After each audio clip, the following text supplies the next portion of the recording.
హ్యాపీగా పుస్తకాలు సెటిల్ అయిపోండి.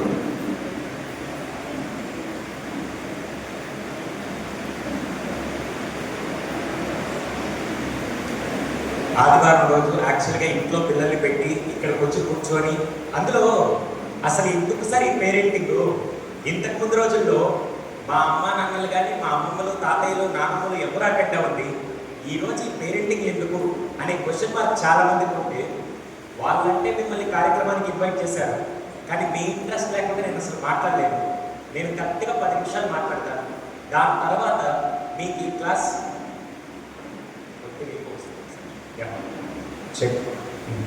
మీకు ఈ క్లాస్ ముఖ్యం అనిపిస్తే నేను క్లాస్ కంటిన్యూ చేస్తాను. జాగ్రత్తగా వినండి. 10 నిమిషాలు మీరు డిసైడ్ అవ్వండి వినాలా వద్దా. దాన్ని బట్టి నేను నెక్స్ట్ 1.5 hours 2 hours నేను క్లాస్ తీసుకోవడంతో మీకు అర్థమవుతుంది. ఫస్ట్ విషయం నేను ఎక్కడ ప్రోగ్రామ్ పిలిస్తే వస్తానో లేదో తెలియదు, కానీ పేరెంటింగ్ సెషన్ అయితే మాత్రం నేను ఖచ్చితంగా వస్తాను. ఎందుకు అంటే నేను ఒక స్వార్థం, ఆ స్వార్థం ఏంటంటే ఇక్కడికి వస్తే నేను 3 హీరోలు కలవచ్చు. హీరోలు అనగానే సినిమాల్లో మేకప్ వేసుకొని నటించేవాళ్ళు కాదు. నాకు తెలిసి ఫస్ట్ హీరో ఎవరు తెలుసా? ఒక్కసారి కడుపులో పిండం పడగానే నాకంటూ ప్రపంచం లేదని 9 నెలలు బిడ్డని మోసి బిడ్డకి జన్మించినప్పుడు ఆ ప్రసవ వేదన ఎలా ఉంటుంది తెలుసా? ఈ వెనకాల ఎముకలన్నీ ఇరిగిపోతే ఎంత పెయిన్ అనిపిస్తుందో, ఆఖరికి చచ్చిపోతే కూడా బాగుందని పెయిన్ తట్టుకొని మరి ఒక్కసారి బిడ్డకి జన్మనిచ్చాక పురిటింపులన్నీ మర్చిపోయి బిడ్డని చూడంగానే ఆ తల్లి కళ్ళలో కనపడే that is the purest form of love ever in the history, that is mother's love. అటువంటి మదర్స్ని కలవడానికి ఇక్కడికి వచ్చాను. నాకు తెలిసి mother is the first hero. ఎంతమంది ఒప్పుకుంటారు? Mother is the first hero.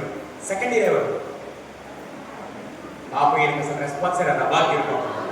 ఎవరా సెకండ్ హీరో? పాప ఉన్న కొంతమందికైనా చెప్పండి అమ్మా, మీ గురించి నేను చెప్పాను కదా. నాన్న మామూలుగా తల్లైన 9 నెలలు మోస్తే తండ్రి తన కంటలో ప్రాణం వరకు కష్టాన్ని ఇంటి కాంపౌండ్ దగ్గర రాకుండా బాధల్ని గుండెల్లో పెట్టుకొని కుటుంబానికి ఆనందాన్ని పంచే సెకండ్ హీరో నాకు తెలిసి ఒక్క ఫాదర్ మాత్రమే. అటువంటి తండ్రిని కలవడానికి ఇక్కడికి వచ్చాను. మూడో హీరో ఎవరు? ఇంతకుముందు గురువులు అంటే బాగా రెస్పెక్ట్. ఇప్పుడు చాలా మంది పేరెంట్స్కి ఏమైందంటే, సార్ గురువు అంటే ఏమిటి సార్, మేము ఫీజులు కడుతున్నా, మేనేజ్మెంట్ జీతాలు ఇస్తున్నా.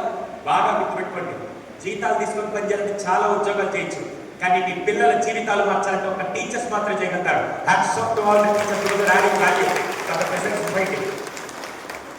అందుకని నేను 3 హీరోల్ని కలవడానికి వచ్చాను. ఎంతమంది నిజ జీవితంలో మీరు ఒప్పుకుంటారు ఈ 3 నిజంగా హీరోస్ అని నేను అంటాను? ఎంతమంది ఒప్పుకుంటారు ఈ విషయం? కానీ ఇప్పుడు వచ్చే ఆ మొదలస్టం జనరేషన్కి సినిమాల్లో నటించే ఎదవులు మాత్రమే హీరోలు, మిగతా వాళ్ళు దేనికి పనికిరాలు అనే ధ్యాసలో ఉంటే వాళ్ళని మార్చడానికి క్లాస్కి వెళ్ళినప్పుడు 5 హీరోస్ వాళ్ళకి పరిచయం చేస్తారు. ఫస్ట్ హీరో తల్లి, సెకండ్ హీరో తండ్రి, థర్డ్ హీరో టీచర్, 4వ హీరో దేశాన్ని కాపాడే సోల్జర్, 5వ హీరో కడుపుకు భోజనాన్ని అందించే ఒక రైతుని పిల్లలకి నేను నేర్పిస్తున్నాను పాఠాలు. ఖచ్చితంగా చెప్పాలి. సో ఎలాగో వచ్చాను కాబట్టి మీలో ఎంతమంది ప్రాబ్లం ఫేస్ చేస్తున్నారు?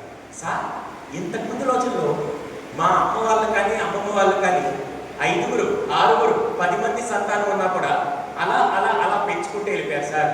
ఈ రోజు నా పంపలో ఒక్కడుంటే చాలు సార్, వాటిని పెంచేసరికి 3 చెట్లు నీళ్లు తాగిస్తున్నారు సార్ అని ఎంతమంది ప్రాబ్లం ఫేస్ చేస్తున్నారు? ఒరే వరద బాధితులందరూ ఎక్కడ ఉన్నారా? 5 2 చెట్లు అవుతాడు ఏకంగా. Yes or no? అవును. ఎందుకు సార్ ఈ సమస్య వచ్చింది?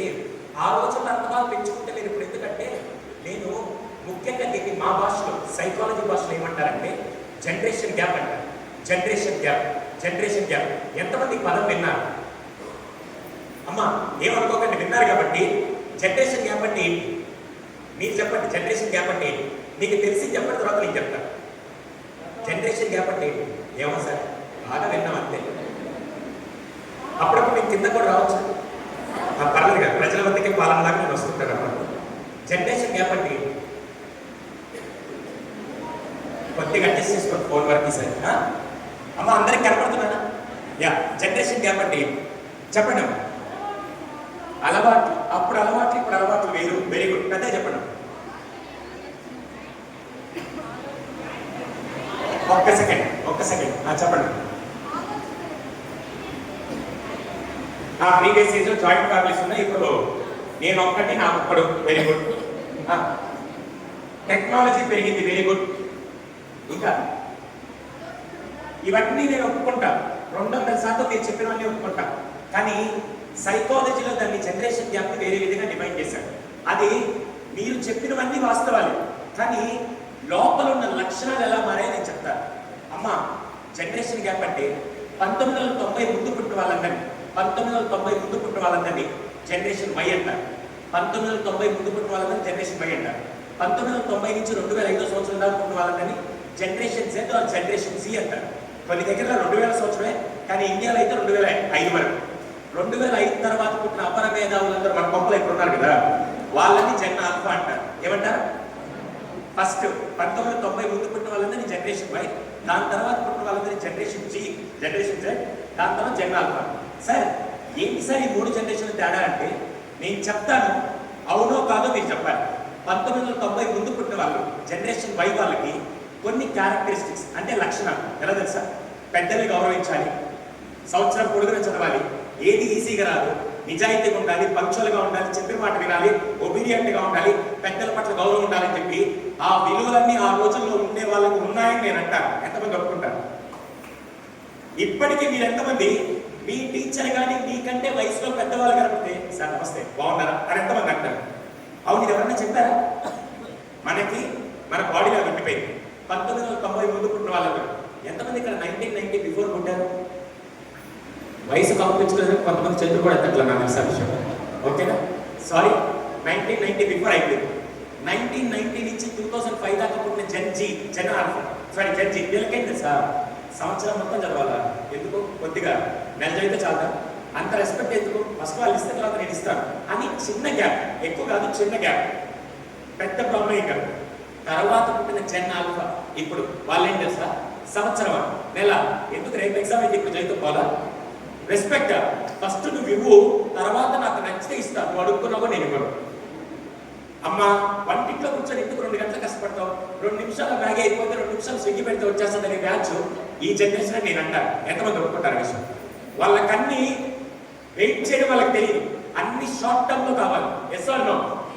అలాంటిది మీరు generation Y generation Z parent అయ్యి ఉండి జెన్ ఆల్ఫాని పేరెంటింగ్ చేయాలంటే ఈజీగా కష్టమా? పైగా మనమందరం అదృష్టవంతులం.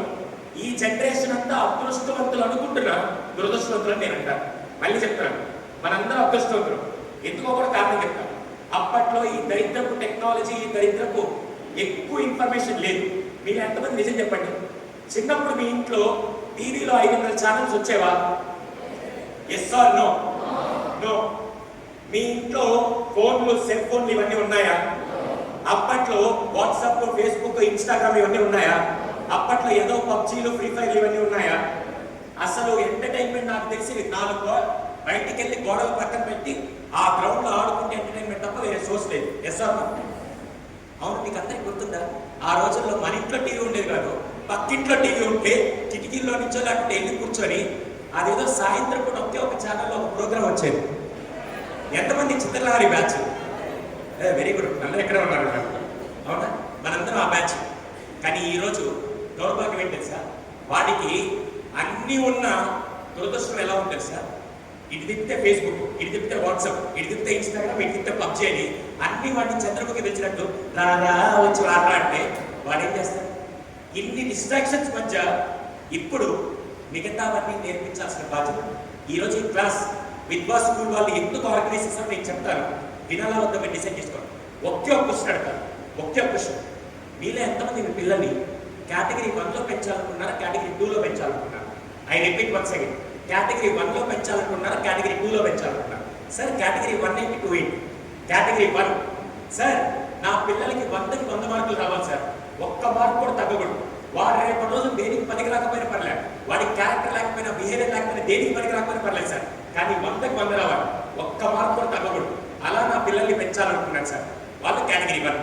కేటగిరీ 2, సార్ చదువు ఉండి ఆ పక్కన వాడికి మార్కులు తక్కువ వచ్చిన పర్లేదు, చదువు ఉండి వాడి respect, responsibility, character, behaviour, values అన్ని చక్కగా డెవలప్ చేసే విధంగా పెంచాలనుకున్నాను సార్ అనేవాళ్ళు కేటగిరీ 2. మళ్ళీ చెప్తున్నాను, కేటగిరీ 1 మార్కులు తప్ప ఇంకేం లేదు, కేటగిరీ 2 చదువుతో పాటు విలువలన్నీ ఇవ్వాలనుకున్నాను సార్ అనేవాళ్ళు కేటగిరీ 2.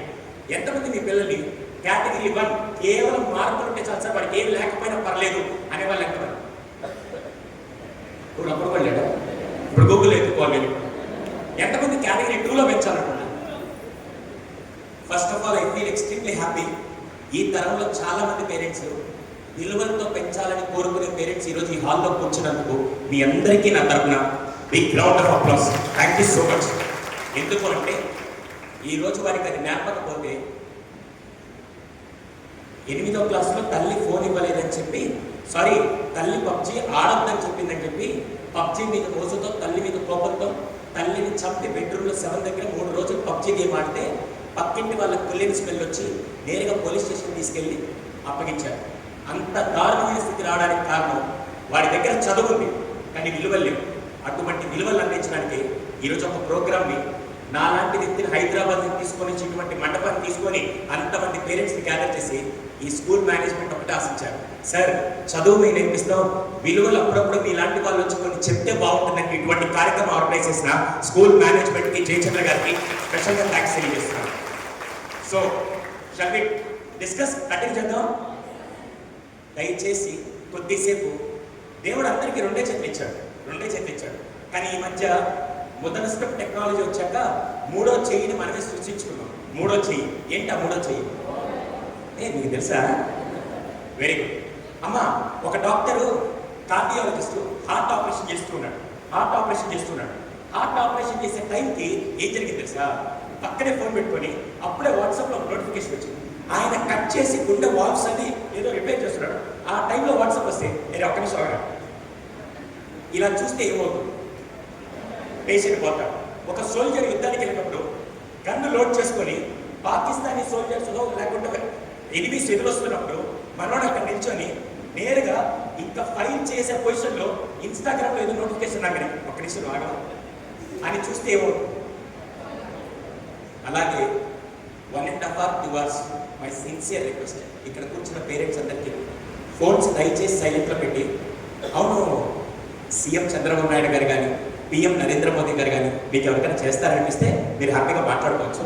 రెస్ట్ ఆల్ నా పిల్లల భవిష్యత్తు నాకు ఇంపార్టెంట్ అనుకున్న వాళ్ళు మాత్రం కొద్దిసేపు ఫోన్స్ అన్ని పక్కన పెట్టి ఏ డిస్టర్బెన్స్ లేకుండా నేను ఈరోజు కొన్ని విషయాలు చెప్తాను. ఆ విషయాల వల్ల మీకు చాలా వాల్యుయేషన్ ఉంటుంది. Shall we? ఎంతమంది మాటిస్తారు నెక్స్ట్ 2 hours నేను ఫోన్ పక్కన పెట్టి నేను ఫోన్కి బానిసని కాదు సార్ అని ఎంతమంది పేరెంట్స్ ప్రూవ్ చేయగలుగుతారు? పక్కా చూద్దాం. That first. ఇప్పుడు నేను కొన్ని పాయింట్స్ చెప్తాను. ఇది అన్ని ఏజ్ గ్రూప్స్లో మీరు ఇంప్లిమెంట్ చేయకపోతే మాత్రం వాల్యూస్ ఖచ్చితంగా ఎఫెక్ట్ అవుతాయి. దాంట్లో ఫస్ట్ 6 ఏళ్ల క్రితం నేను కౌన్సిలింగ్ సెంటర్లో కూర్చోంటే నేను ఒక ఆయన వచ్చాడు. ఇలాగే ప్రొఫెషనల్ డ్రెస్ తీసుకొని ఒక 40-45 ఏళ్ళ వయసులో ఉండే నేను లోపలికి వచ్చి సార్ గుడ్ మార్నింగ్ సార్ అన్నాడు. ఆయన చూస్తే అంత ప్రొఫెషనల్ ఉన్నాడు. సార్ మీకేమైనా సమస్య ఉందంటే బలవాలి సార్, నాకేం సమస్య లేదు, మా అబ్బాయితో చిన్న సమస్య అన్నాడు. ఏంటి సార్ మీ అబ్బాయితో సమస్య అంటే? ఏం లేదు సార్, మా అబ్బాయి అంత మంచోడే, చదవడం అంతా బాగానే ఉంటుంది, ఏమైందని తెలియదు కానీ లాస్ట్ 6 నెలల నుంచి నన్ను కేటీఎం బైక్ అయిపోయి అడుగుతున్నాడు సార్, ఏం చేయాలి నాకు అర్థం కావట్లేదు. 6 ఏళ్ల క్రితం మాట్లాడుతున్నాను. వెంటనే నేనేమన్నా అంటే కొన్ని వచ్చు కదా సార్ అన్నాడు. సార్ బలవాలి సార్, మీ దగ్గరికి వస్తే సలహా ఇస్తారంటే అయితే గట్టిగా నచ్చ చెప్పచ్చు కదంటే సార్ వాడి కనుక రిక్వెస్ట్ చేస్తే నేను మందలించే ఆపేవాడు, వాడు ఆర్డర్ చేస్తే నేను కొట్టే ఆపేవాడు, కానీ వాడు డిమాండ్ చేస్తున్నాడు సార్ అన్నాడు. డిమాండ్ అంటే మీకు తెలిసలేదు, హక్కు, అడిగే హక్కు నాకు ఉందన్నాడు. ఒరే ఈ కేసులో భలే ఉంది, వీటితో మాట్లాడదామని చెప్పి సరే సార్ మీరు బయటికి వెళ్ళి మీ అబ్బాయి లోపలికి పంపించాడు. ఆయన్ని బయటకు పంపించి అబ్బాయి లోపలికి వచ్చాడు. బాగా జాగ్రత్తగా వినండి, ఇంటర్ చదివే కుర్రాడు లోపలికి ఎలా వచ్చాడు తెలుసా? నీట్గా ఇన్షర్ట్ చేసుకొని అమాయకత్వానికి ప్యాంటు షర్ట్ వేస్తే ఎలా ఉంటాడో అలా వచ్చాడు. నేరుగా లోపలికి వచ్చి గుడ్ మార్నింగ్ సార్ అన్నాడు. ఇంత అమాయకుని పట్టుకుని వాళ్ళ నాన్న ఇంత మాట అని చెప్పి నేను వాడిని కూర్చోబట్టి నీట్గా లాక్కుని కూర్చొని నేను అడిగాను, బాబు నీ పేరేంటి? నా పేరు సురేష్ సార్. అవును నువ్వేం చదువుతున్నాడు? Inter second year sir. అవును మీ నాన్న ఏమని అడిగాను? అవును సార్ అడిగాను, కేటీఎం బైక్ నోట్ ప్యాడ్ అడిగాను సార్ అన్నాడు. అప్పటిదాకా అపరిస్థితుల్లో రాములా ఉంటాడు, ఒక్కసారి అపరిస్థితుల్లో మారిపోయాడు. నేను వెంటనే నాకు కౌన్సిలింగ్ ఫీజు ఇస్తున్నాడు కదా అని చెప్పి 2 మంచి మాటలు చెప్పాను. అరే బాబు ఇప్పుడు కాదు ఇలాంటివన్నీ, రేపు చదువు అయిపోయాక ఉద్యోగం చేసినప్పుడు కొడుకోవచ్చు సార్, అవన్నీ నాకు తెలుసు కానీ నేను అడిగిన దాంట్లో న్యాయం ఉంది సార్ అన్నాడు. వాడి కాన్ఫిడెన్స్ చూస్తే నాకు వచ్చేసింది. అసలే నాకు కొద్దిగా ఎలా అయినా ఇలాంటి కేసులు హ్యాండిల్ చేయాలని, అరే నువ్వు అడిగిన దాంట్లో న్యాయం ఉంది, డిమాండ్ ఉందని ప్రూవ్ చేస్తే మీ నాన్న అడిగి నేను కొనిస్తాను, అయితే మీరు కొనిస్తారా సార్ అన్నాడు. ఇది ఎక్కడ తిరిగితే నాకు వచ్చేది, వారు ఇచ్చే 2000 ఫీజుకి నేను 20 లక్షలు పెట్టి నేను కొనిచ్చేది, అయినా కూడా ఓకే అని చెప్పి అన్నాను. వెంటనే అయితే వినండి సార్ అని చెప్పి వాళ్ళు అబ్బాయి స్టార్ట్ చేశారు. సార్ నేను 5th క్లాస్లో ఉన్నప్పుడు నాకు మ్యాథ్స్ బాగా వచ్చేది కదా సార్. వెంటనే మా నాన్న వచ్చి ఒరే నేను మంచి స్కూల్లో చదివిస్తున్నా, ఏ రోజైనా మ్యాథ్స్లో మంచి మార్కులు తెచ్చుకున్నావా? ఆ పక్కింటి మ్యాథ్స్ అని చూడు ఎంత బాగా చదువుతున్నానంటే నేను వెంటనే నాతో మాట వేదవాక్ అని చెప్పి నేరుగా అక్కడికి వెళ్ళి ఆ అమ్మాయి దగ్గరికి వచ్చి మ్యాథ్స్ నేర్చుకొని వచ్చాను. ఆ రోజు నుంచి మ్యాథ్స్లో మంచి మార్కులు వచ్చి నేను హ్యాపీ, మా నాన్న హ్యాపీ అయిపోయింది. తర్వాత 10th క్లాస్లో ఉన్నప్పుడు అంతకుముందు రోజుల్లో స్కూల్స్లో టాలెంట్ టెస్ట్ అని ఎగ్జామ్ పెట్టేవాళ్ళు, గుర్తుందా మీ అందరికీ? అలా ఎగ్జామ్ పెడితే ఒక్కరోజు కూడా నా బతుకు ప్రైజ్ రాదు. వెంటనే మా నాన్న వచ్చి, ఒరే నువ్వు ఏ రోజైనా ఒక్క ప్రైజ్ నా దగ్గర తీసుకొచ్చావు, ఇంత ఫీజు కట్టి చదివిస్తున్నా, ఆ పక్కికి సుబ్బారావు కొట్టుకుంటాడు, ప్రతిసారి ఏదో ఒక ప్రైజ్ తీసుకొస్తాడు, నీ బతుకు ఎప్పుడైనా తీసుకొచ్చావు అంటే ఎంతమందికి అర్థం అవుతుంది? ఓకే సార్, ఈరోజు నేను ఇంటర్ సెకండ్ ఇయర్ చదువుతున్నాను, మానస ఇంటర్ సెకండ్ ఇయర్ చదువుతుంది, సుబ్బారావు గారు అబ్బాయి ఇంటర్ సెకండ్ ఇయర్ చదువుతున్నాడు. మానసకి వాళ్ళ నాన్న కంప్యూటర్ కొనిచ్చాడు, సుబ్బారావు గారు వాళ్ళ అబ్బాయికి పల్సర్ 150 బండి కొనిచ్చాడు. ఇప్పుడు మా నాన్ని కేటీఎం బైక్ ఐప్యాడ్ అంటే తప్పారైట వినపండి. మీకే ఉంది లాట్లాగి ఇక్కడ కూర్చొని రైట్ అన్నాడు, నేను అక్కడ రైట్ అని చెప్పారనుకో వాళ్ళ నాన్న చంపేస్తాడు, రాంగ్ అంటే ఇది చంపేస్తాడు. ముందు నువ్వు వెనక పోయి నా పరిస్థితి. అవును, ఇక్కడ తప్పెవరిది? పేరెంట్దే స్టూడెంట్? సారీ అండి, నేను ఒప్పుకోను. మంచిని మాత్రమే కంపేర్ చేసుకోమని పేరెంట్ చెప్తే మంచితో పాటు వీడు ఏం కంపేర్ చేసుకుంటారు? అవునా అమ్మ? ఇక్కడ ఎవరైనా వైఫ్ అండ్ హస్బెండ్ ఇద్దరు పక్క పక్కనే కూర్చోవడం వాళ్ళు ఎక్కడైనా ఉన్నారు? సార్ క్వశ్చన్, మీ పేరు సార్? వేణుగోపాల్. మీ పేరు ఏం? క్వశ్చన్ మీ పేరు వాడుకోవచ్చు కదా, మళ్ళీ నా మీద పోలీస్ స్టేషన్ కంప్లైంట్ చెప్పండి. జస్ట్ వేణుగోపాల్ గారు ఏం లేదు. అమ్మ ఇక్కడ కూర్చున్న సిస్టర్స్ అందరూ ఈరోజు ఒక్కరోజుకి ఇక్కడ కూర్చున్న ఆడవాళ్ళందరూ నేను మీ సొంత తమ్ముడు అన్న అని ట్రీట్ చేసుకొని మాట్లాడుతున్నాను. అదే చెప్తున్నాను, నేను మీ ఓన్ బ్రదర్ ట్రీట్ చేసుకొని మాట్లాడతాను. హేమలత గారు ఏం చేశారు తెలుసా? వాళ్ళ ఆయన ఇంటికి వస్తున్నారని చెప్పి ఈ వంటింట్లో కూర్చొని గంటసేపు ఒక డెలీషియస్ ఫుడ్ ప్రిపేర్ చేసి మా ఆయనకి ఈరోజు భోజనం పెడతాం ఎలా అని చెప్పేసి నేరుగా ఆవిడ ప్రిపేర్ చేసి డైనింగ్ టేబుల్ మీద తీసుకొచ్చి పెట్టింది. ఆయన ఉదయం నుంచి సాయంత్రం దాకా పనిచేసి సాయంత్రం ఇంటికి వచ్చి ఫ్రెష్ అయ్యి నేరుగా నైట్ పేరు వేసుకొని వచ్చి కూర్చొని గిన్నెలో కలుపుకొని తిందని చెప్పి ఇలా కలుపుకొని ఒక ముద్ద తినగానే ఆ రోజు ఎందుకో ఉప్పు పప్పు కారం ఏదో తక్కువైంది. నేరుగా ఆయన వచ్చి ఏంటి వంట, నీ బతుకు వంట చేయడం రాదా? ఎప్పుడు ఏదో ఒకటి తక్కువేస్తారబ్బా, నీ బతుకు రాదా? ఆ పక్కింటి సుజాత చూడు ఎంత బాగా చేస్తున్నారని మీకు ఎలా ఉంటుంది? రేపు వాయిస్ వేసి పెడితే ఒక దరిద్రం వెళ్ళిపోండి అని ఎంతమంది ఆడవాళ్ళకి పక్కింటి వాళ్ళ ఆడవాళ్ళతో కంపేర్ చేస్తే కోపం వస్తుంది. Very good very good. అది మనం అసలు తగ్గకూడదు, అవును కదా? ఓకే సార్, మీరు ఎక్కడ పని చేస్తారు? Venugopal sir software. ఒకవేళ మీ బాస్ వచ్చి నేరుగా ఏందే వేణుగోపాల్ ఇన్ని రోజుల నుంచి పని చేస్తున్నాం, ఇప్పటికీ ఆ ప్రోగ్రామ్ రాయడం రాదు, ఆ సురేష్ చూడు నీతో పాటు చదివాడు ఎంత బాగా చేస్తున్నాడంటే మీకు ఎలా ఉంటుంది? బయటికి రాదు అని ఎంతమంది కోపం వస్తుంది? కోపం వస్తుంది రాదు? ఎంతమంది మీరు చిన్నప్పుడు మిమ్మల్ని మీ నాన్నగారు పక్కింటి వాళ్ళు ఎదురింటి వాళ్ళతో కంపేర్ చేసిన, ఆఖరికి మీ సొంత అన్న చెల్లెలు అక్క తమ్ములతో కంపేర్ చేస్తే మీరు ఎంతమంది నాన్న చెయ్యి కంపేర్ చెయ్యి అనేవాళ్ళ? నాన్న అని ఎంతమంది కోపం వచ్చేది?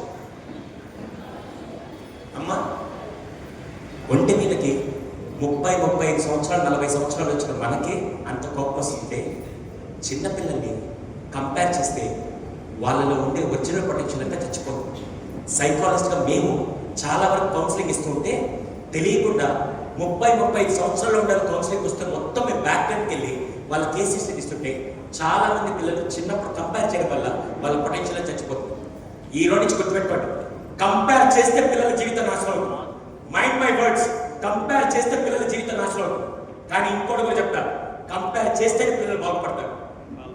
సార్ మీకు పిచ్చి బాగా ముదిరిపోయింది సార్, ఇప్పుడే కంపేర్ చేస్తే పోతారని చెప్పారు, మళ్ళీ కంపేర్ చేయమన్నారంటే ఎవరితో కంపేర్ చేయాలి నేను చెప్తాను, జాగ్రత్తగా. ఇది ఎవరు చెప్పారు తెలుసా? మీరు ఎంతమంది కార్తికేయ 2 సినిమా చూస్తారు?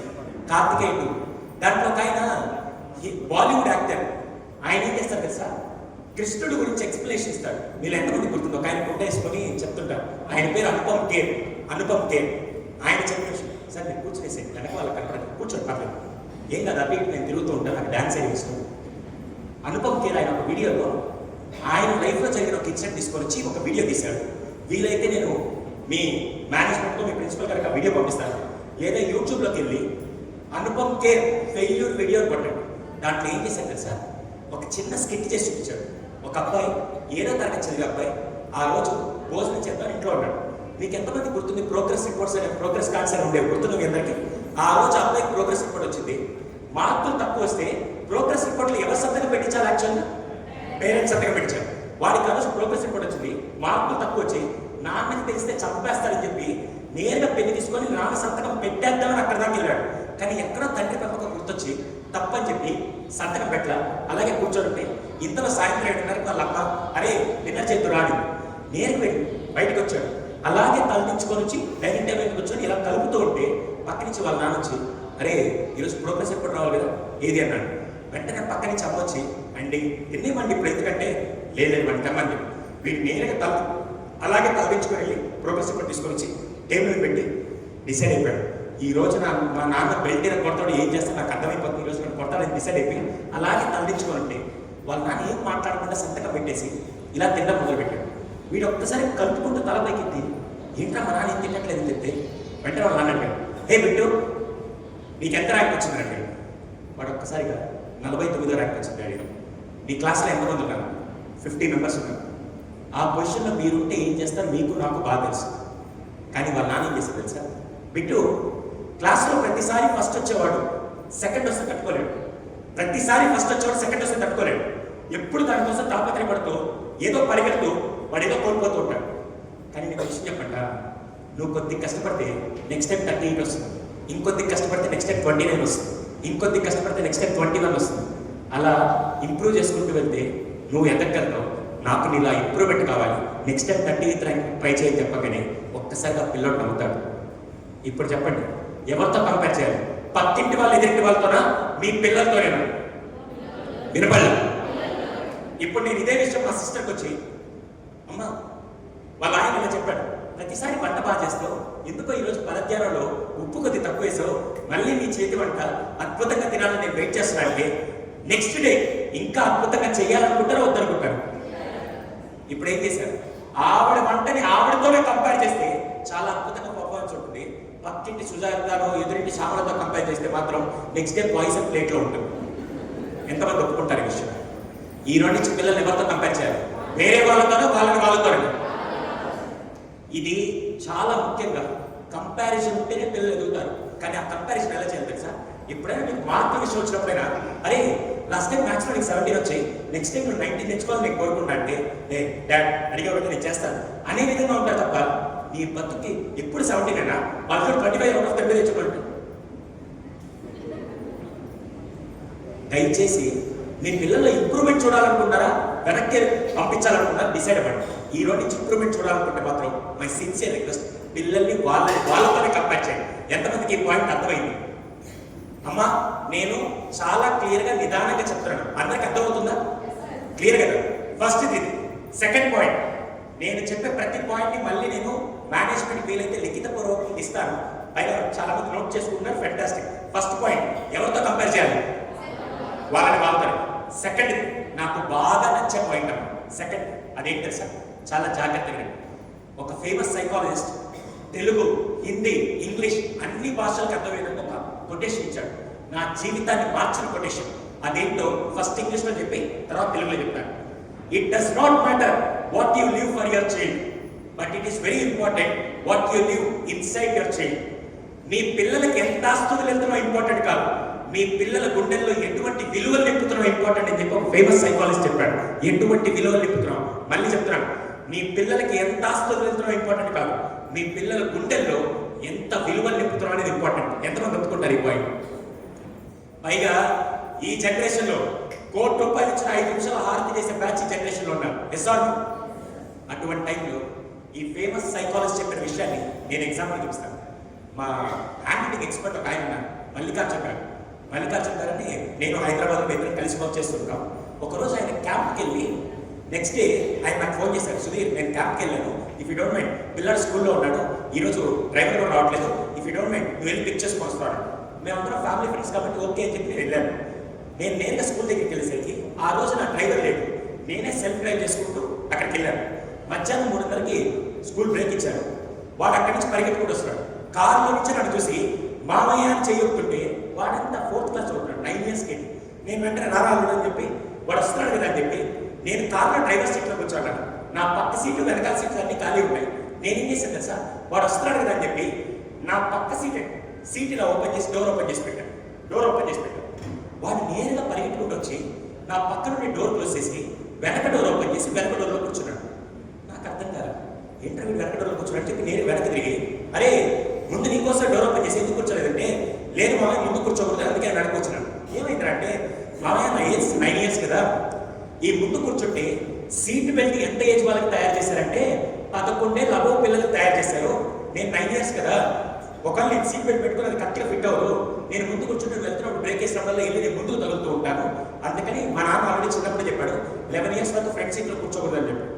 అది నిజంగా మీ నాన్న చెప్పాడంటే గట్టిగా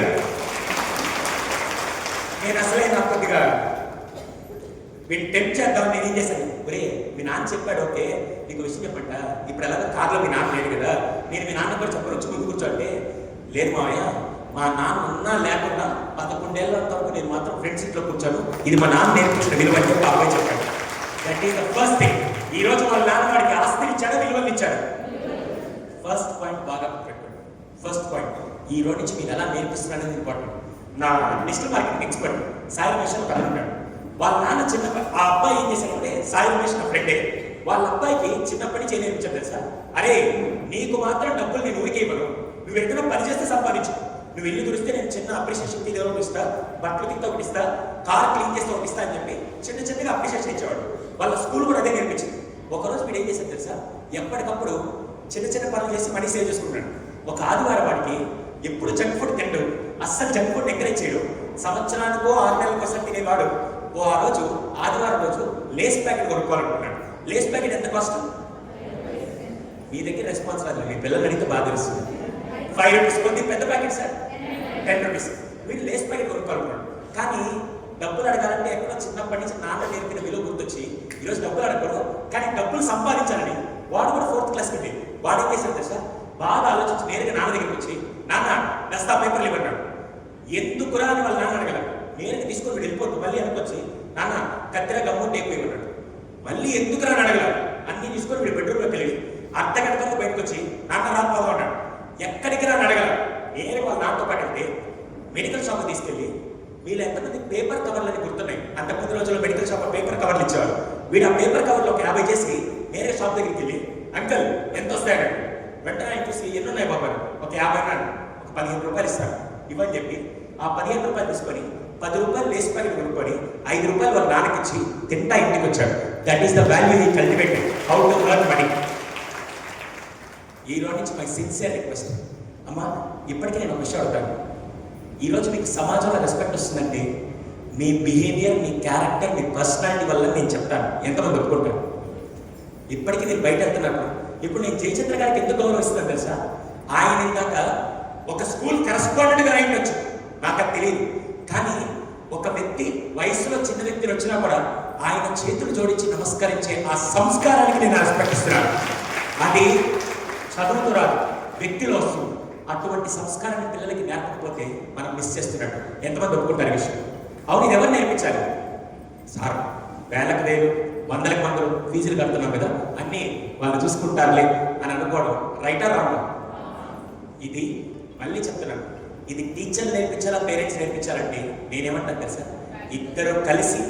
కానీ ఎవరికి ఎక్కువ బాధ్యత ఉంటుందంటే మాత్రం 70% పేరెంట్స్, 30% టీచర్స్. ఇది మాత్రం గుర్తుపెట్టుకోండి.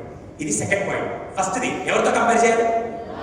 వాళ్ళని వాళ్ళతో. మీ అందరూ బాగా అర్థమైంది. సెకండ్ది, ఈ రోజు నుంచి డబ్బులు ఆస్తిగా ఇవ్వాలి. చాలా మంది ఏమనుకుంటుంది తెలుసా, మా వాడికి 2 ఎకరాలు ఇచ్చారా, మా అమ్మాయికి 50 కేజీలు బంగారం చెప్పించారంటే డబ్బులు ఇస్తే కలిగిస్తారు, వాల్యూస్ ఇస్తే నిలబెడతారు. అటువంటి వాల్యూస్ మీరు ఇవ్వాలని మనస్ఫూర్తిగా కోరుకుంటున్నాను. That is the second point. Third one, ఇది మీ అందరికీ కనెక్ట్ అయ్యే పాయింట్. ఇది కనుక చేయలేదనుకోండి, మీ పిల్లల జీవితాన్ని మీరే నాశనం చేసినట్టు.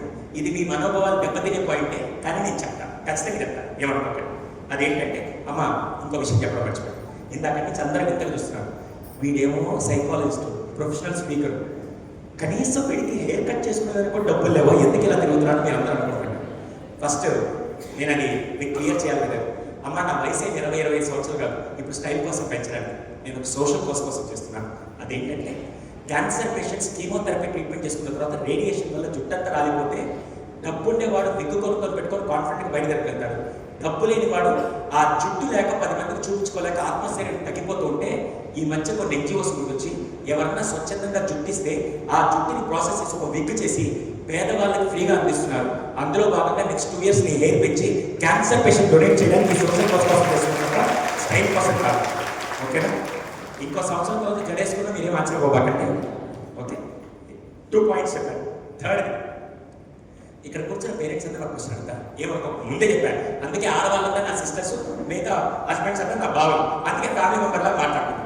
మీలో ఎంతమంది పిల్లలు కాదు, మీలో ఎంతమంది టీవీ చూస్తూ మొబైల్ చూస్తూ తినే బ్యాచ్ ఎంతమంది ఉన్నారు?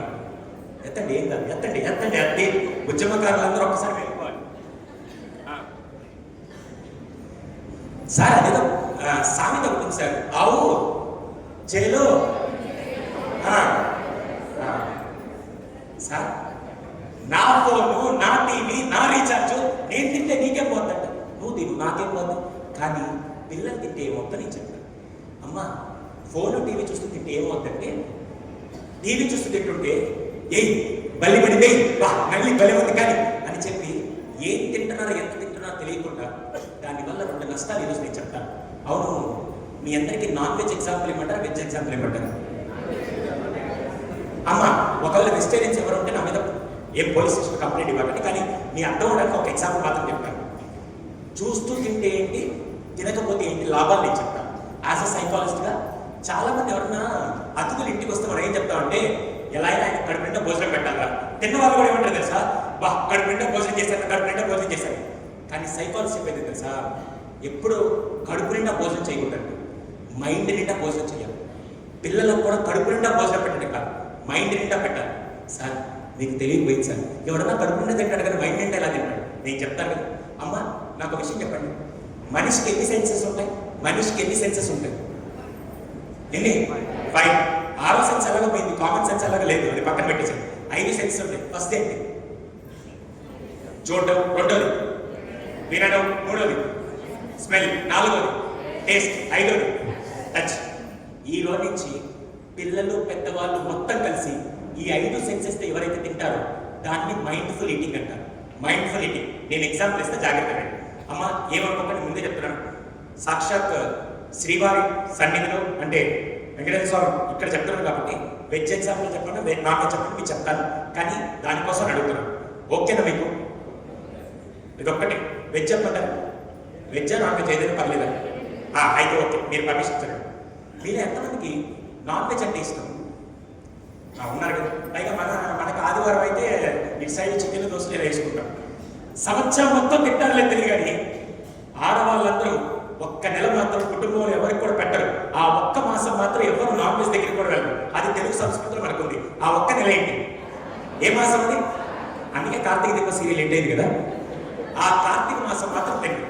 అటువంటి టైంలో ఇంకెవరైనా ఫ్యామిలీ కూర్చోండి, ఇక్కడ వైఫ్ అండ్ హస్బెండ్ ఇద్దరు పక్క పక్కన. సార్ మీ పేరు? రోహిణి కుమార్. మౌనిక కుమార్ గారు, మౌనిక గారు ఏం చేశారంటే, ఆయనకి యాక్చువల్గా కుమార్ గారికి నాన్ వెజ్ లేకుండా ముద్ద దిగదు, చికెన్ లేకుండా అసలు ముద్ద దిగదు. అటువంటి ఆయన్ని నేరుగా మౌనిక గారు వచ్చి, ఏమండి సంవత్సరంలో 360 రోజులు తింటున్నాడు, కానీ ఒక్క నెల రోజులు మాత్రం కుటుంబం కోసం నేను వ్రతం చేస్తున్నాను, ఈ నెల రోజులు నాన్ వెజ్ లేదు, బయట తిన్నా కూడా నువ్వు అయిపోతావు అని చెప్పి వాణిగానే ఆయన ఏమనుకుంటారు, సార్ నా భార్య కుటుంబం కోసం చేస్తుంది కదా, పర్లేదు నీ కోసం నేను తిన్నని చెప్పి ఆయన మాట ఇచ్చి 30 రోజులు తిన్నాను. కార్తీక మాసం అయిపోయింది. అయిపోగానే సండే రాగానే మా ఇంట్లో ఏముండాలి? ఈయనేం చేశాడు, ఉదయాన్నే లేచి షాప్ తీసుకెళ్ళి చికెన్ తీసుకొని ఇంట్లో పెట్టేసి, నీ కోసం నెల రోజులు ఉన్నా, ఈ రోజు నాకు ముక్క పడాల్సినాయి, నీ చేతితో దమ్ బిర్యానీ చాలా రోజులైంది, నువ్వు చేయాలని. ఈవిడెంత ఆనందంగా ఫీల్ అయింది తెలుసా, ఏ రోజు నా భర్త నా మాట వినలా, ఈ నెల నా కోసం ఉన్నాడు కాబట్టి ఆయనకి ఈ రోజు మసాలాతో పాటు ప్రేమ కూడా కలిపెట్టాలని చెప్పి నేరుగా వెళ్ళి కిచెన్లో వండుతుంది. ఈయన రిలాక్స్ అయ్యి 11:12కి నేరుగా హాల్లో కూర్చొని పేపర్ చదువుతున్నాడు. ఇంతలో వంటింట్లో చికెన్ బిర్యానీ వండుతుంటే ఆ స్మెల్ హాల్లోకి రాగానే ఫస్ట్ కుమార్ గారి బాడీలో ఏ పార్ట్ తింటుంది? వినపడ నోస్. వెంటనే అనుకుంటా మంచి మసాలా తిని బిర్యానీ వస్తుందని అని చెప్పి ఎక్సైట్మెంట్ ఫస్ట్ నోస్ తింటుంది. తర్వాత ఆవిడ మొత్తం ప్లేట్లో గార్నిష్ చేసుకొని పైన లెగ్ పీస్ అన్ని పెట్టి తీసుకొస్తుంటే సెకండ్ ఎవరు తింటారు? ఐస్. నేరుగా తెలిసి ఆ ప్లేట్లో వచ్చి ఆ స్టీల్ కంచాల్లో ఇలా తీసి ఇలా పెడుతూ ఉంటే ఆ సౌండ్ థర్డ్ ఎవరు తింటారు? ఎస్. ఆ ముదనస్తపు ఇంగ్లీష్ వాళ్ళ కల్చర్ లాగా ఫోర్కులు స్పూన్లు కాదు, దేవుడు ఇచ్చిన చెయ్యి ఒక్కసారిగా చెయ్యిలా పెట్టి కలుపుతూ ఉంటే ఫోర్త్ ఎవరు తింటారు? నెల రోజులు తీసి తినకుండా ఎప్పుడెప్పుడు నాన్ వెజ్ తింటాను వెయిట్ చేస్తూ అసలు ముక్కలేంటే ముద్ద తగిలిన బ్యాచ్లో కుమార్ గారు ఉండి ఒక్కసారిగా బాగా ఉడికి లేత లెగ్ పీస్ తీసుకొని ఇలా కొరుకుతూ ఉంటే ఎంతమందికి సెలవుగా స్టార్ట్ అయింది. ఇప్పుడు ఫిఫ్త్ ఎవరు తింటారు? ఇలా ఎవరైతే 5 సెన్సెస్ తింటారో దాన్ని మైండ్ఫుల్ ఈటింగ్ అంటారు. కానీ మీరు టీవీ చూస్తూ తినడం వల్ల మీ పిల్లలు చాలా మంది తల్లి ఏం కోరుకుంటుంది తెలుసా? నా బిడ్డ కడుపు నిండా భోజనం చేస్తే చాలు అంటారు. ఎంత పెడుతున్నారో ఇంపార్టెంట్ కాదు, వాటికి క్వాలిటీ తెలిసేలాగా పెట్టడం చాలా ఇంపార్టెంట్. సైకాలజిస్ట్ చెప్తున్నారు. మీరేం తెలుసా, మీరు ఎంతమంది మామూలుగా పెడితే వాడు ఇంతే తింటాడు, ఫోన్ చూపిస్తే పెడితే కొద్దిగా ఎక్కువ తింటాడని నేను అంటాను. ఎంతమంది ఒప్పుకుంటారు విషయం? మీకు కావాల్సింది అదే కదా. కానీ విషయం నేను చెప్తాను, మీరు అంత కష్టపడి వాడికి వంకాయ కర్రీ మునక్కాయ కర్రీ చేసి పెడితే మామూలుగా వాడు తింటూ ఇది చూస్తూ తినేస్తూ ఉంటే మీరు మురిసిపోతున్నాడు, వాడు కడుపు నిండా తింటున్నాడు. కానీ ఏమవుతుంది తెలుసా, నాలుగు మీద ఉండే టేస్ట్ గ్లాన్స్కి అమ్మ చేతి రుచి ఏంటి, అసలు వంట అంటే ఏంటి, ఏ కూర ఎలా ఉంటుంది అనేది వాడికి తెలియట్లేదు. టేస్ట్ గ్లాన్స్ పనిచేయడం మానేస్తున్నాడు. దయచేసి నా సిన్సియర్ రిక్వెస్ట్, 2 పాయింట్స్ అంతా జాగ్రత్తగా. టెక్ ఫ్రీ టైం అంటే ఏంటి తెలుసా? ఉదయం ఎలాగో స్కూల్ ఆడవాళ్ళు వాడు వచ్చేస్తాడు, మధ్యాహ్నం ఎలాగో స్కూల్లో కూర్చొని తింటాడు. కనీసం రాత్రి 1 గంట అయినా తినేటప్పుడు ఫోన్లు చూస్తే మాత్రం మీ పిల్లలు నాలుగు మీద ఉండే గ్లాన్స్ మాత్రం చచ్చిపోతాయి. దయచేసి ఈరోజు నుంచి మై సిన్సియర్ రిక్వెస్ట్. అవును, ఎంతమంది మీ పిల్లలకి ఆరోగ్యవంతమైన ఫుడ్ ఇవ్వాలనుకుంటున్నారు? అది మీరు బాదం పప్పు పెట్టారా, పిస్తా పప్పు పెట్టారా కాదు, ఎలా తినిపిస్తున్నారని చాలా ఇంపార్టెంట్. ఎంతమంది ఒప్పుకుంటారు ఈ పాయింట్? ఈ రోజు నుంచి పేరెంట్స్గా నేను ఇదే పాయింట్ 8 సంవత్సరాలు చెప్ప చేస్తున్నాను. తినేటప్పుడు నా ఇంట్లో టీవీ పనిచేయదు, తినేటప్పుడు ఫోన్ పనిచేయదు. ఎందుకంటే నా కుటుంబంతో తినాలనుకుంటారు కానీ వస్తువులతో తినాలని నేను అనుకోను. దయచేసి ఈరోజు నుంచి తినేటప్పుడు వాడికి ఏం పెడుతున్నాడు, ఒక్కరోజు తినకపోతే దేశానికి వచ్చే నష్టమే లేదు. కానీ వాడికి ఫస్ట్ మీ చేతి రుచి వాడికి తెలవాలంటే, ఆ వంట టేస్ట్ ఏంటి వాడికి తెలవాలంటే, వాడి గ్లాన్స్ కరెక్ట్గా పనిచేయాలంటే వాడు మనస్ఫూర్తిగా కూర్చొని భోజనాన్ని ఎంజాయ్ చేయాలి. మీరు ఎంతమంది ముద్దకు పావకాయ కలుపుకొని తింటున్నప్పుడు ఒక్క ముద్దలా పెట్టుకోగానే ఈ టేస్ట్ గ్లాన్స్ ఆ టేస్ట్ తెలియగానే ఒక్కసారిగా ఆనందం ఎంతమందికి ఎక్కుతుంది? అలాంటి ఎక్సైట్మెంట్ వాళ్ళకి ఇవ్వకుండా వాడు మొబైల్ చూస్తూ టీవీ చూస్తూ పెడుతుంటే దయచేసి ఈరోజు నుంచి తినేటప్పుడు టెక్నాలజీ దూరం పెట్టి తింటే మీ పిల్లలు ఆరోగ్యవంతంగా ఉంటారంటే ఎంతమంది చేయడానికి రెడీగా ఉన్నారు? నేను నా ఇంట్లో అప్లై చేశాను 8 సంవత్సరాల నుంచి. వెళ్ళి నా ఇంట్లో నా వీడియోలో కూడా చూడండి, ఎక్కడ తినేటప్పుడు నేను కూర్చొని ఎంజాయ్ చేస్తాను తప్ప ఏ పని చేయి. దాన్ని నేను టెక్ ఫ్రీ టైం అంటాను. ఈ రోజు తినేటప్పుడు మొబైల్ టీవీ ఉండకూడదు. ఇది first point. Second, tech free zone అంటే ఏంటో నేను చెప్తాను. అమ్మ, ఎంతమంది రాత్రిపూట బెడ్రూమ్లో ఫోన్ తీసుకెళ్తూ ఉంటారు? పర్లేదు, ఎత్తండి. వరద బాధితులందరూ ఇక్కడ ఉన్నారా?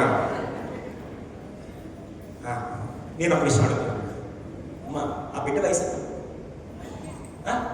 కూర్చోండి 5 years. ఓకే, పాప కదా 5 years. నువ్వేం చేస్తావు అంటమ్మా? నేను తీసుకొని వస్తే అక్కడ ప్లగ్ ఉంది కదా, ఆ ప్లగ్లో వైర్లు తీసేసి మీ పాప చేతికి 2 వైర్లు ఇస్తా, పక్క నేను స్విచ్ చేస్తాను. ఒప్పుకుంటావా? ఎందుకు ఒప్పుకోము? షాక్ కొడుతుంది. Very good. సరే, ఇది వద్దులేము. ఇప్పుడు నేనేం చేస్తానంటే అక్కడ బయట కిచెన్ ఉంది, కిచెన్లో బాగా మరిగే పెను మీద మీ పాప చేయి పెట్టిస్తాను. ఒప్పుకుంటావు? ఎందుకు ఒప్పుకోము? కాలుతుంది. షాక్ కొడుతుందంటే జాగ్రత్త పడే మీరు, కాలుతుందంటే జాగ్రత్త పడే మీరు, ఫిజికల్గా ఎఫెక్ట్ అవుతుందంటే జాగ్రత్త పడే మీరు, తెలియకుండా మీ పిల్లల్ని ఎఫెక్ట్ చేస్తుందో నేను చెప్తాను. అమ్మ, మీ వయసు 30 దాటింది కదా, మీ వయసులో ఇంకెంత కష్టపడినా కూడా బాడీలో ఏ పార్ట్స్ పెరగవు. చెయ్యి పెరగదు, కాలు పెరగదు, ఏం పెరగదు, హైట్ కూడా పెరగదు. ఒకవేళ మీరు పెరిగితే ఏం పెరగదు తెలుసా? ఇది తప్ప ఇంకేం పెరగదు. ఎంతమంది ఒప్పుకుంటారు విషయం? రైట్, అయిపోయింది. కానీ రాత్రిపూట బెడ్రూమ్లో ఫోన్ తీసుకెళ్తే, మీరు బెడ్రూమ్లో ఫోన్ తీసుకెళ్ళి డోర్స్ క్లోజ్ చేసి పెట్టిన తర్వాత రాత్రంతా హెవీ రేడియేషన్ వల్ల ఆ చిన్న పసి హృదయాలు, వాళ్ళ బ్రెయిన్ అప్పుడే న్యూరల్ ఫార్మేషన్ జరుగుతున్నప్పుడు, ఆర్గాన్స్ అన్ని పెరుగుతున్నప్పుడు ఆ రేడియేషన్ ఎఫెక్ట్ అవడం వల్ల వాళ్ళలో స్పీచ్ డిలేలు, ఆటిజం, ADHD, ఇన్సోమియా, మానసిక సమస్యలన్నీ వస్తూ పిల్లలు, అవును, ఇంతకుముందు పిల్లలకి ఎక్కువ మానసిక సమస్యలు ఉన్నాయా? ఇప్పుడు పిల్లలకి ఎక్కువ మానసిక సమస్యలు ఉన్నాయి. మీరే చూస్తున్నారు, నేను చెప్పట్లేదు. కావాలంటే ఈ హాల్లో మొత్తం అందరి ముందు ఓపెన్ ఛాలెంజ్ చేస్తాను. మీరు వాడే గూగుల్లోకి వెళ్ళి, ఏ గూగుల్లోకైనా వెళ్ళి చెప్పండి, పిల్లలుంటే ఇంట్లో రాత్రిపూట బెడ్రూమ్లో ఫోన్ తీసుకెళ్ళి పెడితే అది హెల్దీయా అన్హెల్దీ అని కొట్టండి. ఏ ఒక్క ఆర్టికల్ హెల్దీ అని ఇస్తే నేను ఓపెన్ ఛాలెంజ్, ఇంకోసారి ఈ పాయింట్ చెప్పడం మానేస్తాను. అంత భయంకరమైన జబ్బు ఏదైనా ఉంటే అది. దయచేసి ఆ ఫోన్ని తీసుకెళ్ళి, అవును, మీకు మనుషులతో ఫ్యామిలీతో పడుకోవడం ఇష్టమా, గ్యాడ్జెట్తో పడుకోవడం ఇష్టం. ఆ ఒక్క విషయం నేను ఒక రిక్వెస్ట్ చేస్తున్నాను. 7 సంవత్సరాల నుంచి నా ఫోన్ బెడ్రూమ్ బయట ఉంటుంది. కానీ ఇప్పుడు చాలా మంది మదర్స్ వస్తారు, సార్ ఏం చేయాలి సార్, ఉదయాన్నే లేవాలంటే అలారం పెట్టుకోవాలి కదా సార్. కరెక్టే, నా తెలుసు. నేను ఇవన్నీ పడి ఇక్కడ దాకా వచ్చాను కదా. అవును, అంతకుముందు రోజుల్లో అలారం ఒక డబ్బా ఉండేది. ఎంతమంది గుర్తున్నాము? ఎంతని కాస్ట్? 150. ఇక్కడ కూర్చొని మా బావలైన భర్తలందరినీ ఒకటి కోరుకుంటున్నాను. రేపు మీ ఆవిడకి పుట్టినరోజు వచ్చినప్పుడు చీర నగలు ఇచ్చిన ఇవ్వమైన పర్లేదు, మనం 150 రూపాయలు అలారం గిఫ్ట్ ఇవ్వండి. సగం దరిద్రం వదిలిపోతుంది పంపకి. ఎందుకు చెప్తున్నాను తెలుసా? సీరియస్గా ఈరోజు ADHD కేసెస్ మా దగ్గరికి వచ్చినప్పుడు రీసెర్చ్ చేస్తే మాకు తెలిసింది తెలుసా? హైపర్ యాక్టివిటీ పెరిగిపోవడానికి కారణాలే. మీలో ఎంతమంది నిద్ర లేవగానే ఏంటది? అవును, మా వాడు అడిగాడు అని పిల్లలు చెప్తున్నారు కదా. మొన్నే తిరుపతికి వెళ్ళొచ్చాను. అంటే మా వాడికి 9వ నెల పుట్టింటి చూడడానికి తిరుపతికి వెళ్ళొచ్చాను. నాకు చూసిన అద్భుతం ఏంటి తెలుసా? తిరుపతి రూమ్లో మామూలుగా తిరుపతి లోపలికి పండు మీద దేవుడి సన్నిధిలోకి ఏం అలో చేయరు, ఫోన్ అలో చేయరు. నేను ఆ రూమ్లోకి వచ్చేప్పుడు నడుచుకొని వెళ్తుంటే అందరి పరిస్థితి ఎలా ఉంటుంది సార్? ప్రతి 15 నిమిషాలకి ఏంటది? ఇప్పుడు చెప్పండి, అడిగితే అయింది. అది నేను అడిగితే మళ్ళీ మీరు ఎంతమంది ఒక్క గంట ఫోన్ పక్కన పెడితే అరే వాట్సాప్ మెసేజ్ వస్తున్నాను, ఎవరైనా కాల్ చేశాడు అని ఊరికే ఏమి లేకుండా అన్లాక్ చేసే వాళ్ళు ఎంతమంది? హలో, ఓపెన్ సీక్రెట్ చెప్తున్నా. నన్ను ఇదే క్వశ్చన్ 7 ఏళ్ల క్రితం అడిగారు. ఇప్పుడు నేను మిమ్మల్ని అడుగుతాను, మీ ఫోన్ రోజుకి ఎన్నిసార్లు అన్లాక్ చేస్తారంటే? ఏముంది సార్, మా అయితే 22 సార్లు 20 సార్లు అంటారు కదా. ఆన్ అండ్ యావరేజ్గా ప్రతి వ్యక్తి అన్లాక్ చేసేది 140 సార్లు పైన. కావాలంటే వెళ్ళి ఈరోజు ఒకసారి చెక్ చేసుకోండి. ఆండ్రాయిడ్ ఫోన్ వాళ్ళు యువర్ వైఓ యువర్ హెచ్ఓ యువర్ యాప్ ఉంటుంది, అది వేసుకోండి. యాపిల్ వాళ్ళకి ఇన్బిల్ట్ ఉంటుంది. ఒక్కసారి చూసుకుంటే ఎన్నిసార్లు అన్లాక్ చేస్తుంది కదా సార్? మినిమం 150 సార్లు తగ్గదు. రోజు ఏమొచ్చో రాకపోయినా కూర్చొని చూసుకుంటూ ఉంటే అడిక్ట్ అయింది పిల్లలు కాదు, పేరెంట్స్. దయచేసి మై సిన్సియర్ రిక్వెస్ట్, రాత్రిపూట ఒక్కటి మాత్రం ఫోన్ తీసుకెళ్ళకండి. అమ్మ, దీనివల్ల నాకు వచ్చే ఆదాయం ఏం లేదు. మీ పిల్లల్ని ఫిజికల్ హెల్త్ మాత్రం చాలా చక్కగా చూసుకుంటూ మానసికంగా మాత్రం చంపేస్తున్నారు. ఎంతమంది ఈ పాయింట్ ఒప్పుకుంటారు? ఈ రోజు నుంచి పిల్లల ఆరోగ్యం కావాలంటే, మానసిక ఆరోగ్యం కావాలంటే ఈ రోజు నుంచి 2 పనులు చేయాలి. మీ పిల్లల బంగారు భవిష్యత్తు కోసం 2 పనులు. ఒకటి తినేటప్పుడు ఫోన్ చూడకూడదు, ఒకటి తినేటప్పుడు టీవీ చూడకూడదు, అది ఫస్ట్ థింగ్. రెండోది, రాత్రిపూట మాత్రం ఒకవేళ దరిద్రం బాగాలేక ఫోన్ తీసుకెళ్లాలంటే మీ బెడ్కి చాలా దూరంలో తలుపుకు దగ్గరగా ఆ ఫోన్ అక్కడ పెట్టి మాత్రం పడుకోవాలి. ఎంతమంది ఈ రెండు పనులు పిల్లల ఆరోగ్యం కోసం చేయడానికి ఎంతమంది రెడీగా ఉన్నారు? మాట తప్పితే బాహుబలి కత్తి తీసుకోవడం చేతులు నరికేస్తాం ఒకటి. ఇది నాకు హక్కు ఉంది, నేను చేస్తాను. ఇది ఫస్ట్. ఓకే, ఇక్కడ దాకా 4 పాయింట్స్ మాట్లాడాం. ఫస్ట్ది కంపేర్ ఎవరితో చేయాలి? సెకండ్, ఈ రోజు నుంచి వాల్యూస్ నేర్పాలా ఉంటారు. Third one, tech free time, TV చూపించకూడదు. 4వది, టెక్ ఫ్రీ జోన్, వాళ్ళకి రాత్రిపూట బెడ్రూమ్లో ఫోన్ తీసుకెళ్ళకూడదు. 5వది, నాకు ఇష్టమైనది. అమ్మ, కరెక్ట్గా 6 ఏళ్ల క్రితం అనుకుంటా నేను కౌన్సిలింగ్ సెంటర్లో కూర్చుంటే ఆయన ఫోన్ చేసి సార్ నేను పలానా స్వైట్స్ అని చెప్పి సార్ ఒక చిన్న సలహా కోసం ఫోన్ చేశాను సార్. చెప్పండి. ఏం లేదు సార్, మా వాడు అంతా బాగానే ఉన్నాడు. మీకు ఈ రోజు అంటే ఆండ్రాయిడ్ ఫోన్లో యాపిల్ అదంతా ఉంది. ఇప్పుడు యాపిల్ ట్రెండ్. అప్పట్లో సామ్సంగ్ గెలాక్సీ ఒక ఫోన్ ఉంది, ఎంతమందికి ఐడియా ఉంది? Samsung Galaxy. ఆ టైంలో ఆయన ఫోన్ చేసి మా వాడు ఇంటర్ సెకండ్ ఇయర్ అయిపోయింది సార్, ఏమైందని తెలియదు, సామ్సంగ్ గెలాక్సీ ఫోన్ కొనిమంటున్నాడు సార్. అయితే కొనుక్కొచ్చు కదండి సార్, మీరు సైకాలజీ లేదు, 2 సార్లు చెప్పండి అంటే నేను వెంటనే అడిగాను, మీరేం చేస్తుంటారు?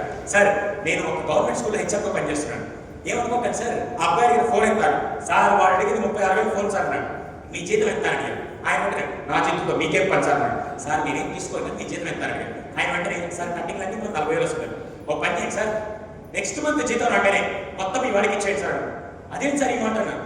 నేను చెప్పించేయడానికి మొత్తం వివరంగా చెప్పి ఫోన్ పెట్టేస్తే 6 నెలల తర్వాత అబ్బాయి సెట్ అయ్యాడు. ఏం జరిగిందో నేను చెప్తా వినండి. నేరుగా వీడి ఇంటికి వెళ్ళి, సారీ ఈ పెద్ద ఇంటికి వెళ్ళి, అరే సుధీర్ సార్ కూడా ఫోన్ చేశాను, ఆయన కూడా నీకు మొబైల్ కొనివ్వడానంటే వీడు ఆనందమైంది తెలుసా. ఇప్పటిదాకా మా నాన్న దేవుడు అనుకున్నా, సుధీర్ సార్ కూడా దేవుడు అని చెప్పి వీడు ఒకసారి విడిచిపోతూ కుటుంబం అంతా జీతం కోసం ఎదురు చూస్తున్నాడు. నేను తెలియదు కానీ ఎవడు ఎదురు చూస్తున్నాడు? కొడుకు. వెంటనే 1వ తారీఖు రానే వచ్చింది.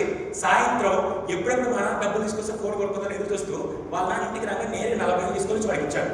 నాన్న నువ్వు నిజంగా దేవుడు అని చెప్పి 10 ఇల్లు కొనుక్కొని వెళ్ళిపోతుంటే అరే అరే ఒక్క నిమిషారా మొత్తం జీతం అంతా సారీ అండి అమ్మ, ఇది నా ఫ్యామిలీ కాల్, ఫోన్ సైలెంట్లో ఉంటుంది, ఫ్యామిలీకి మాత్రమే రింగ్ అవుతుంది. రోడ్ బై ఎక్కడన్నా మనం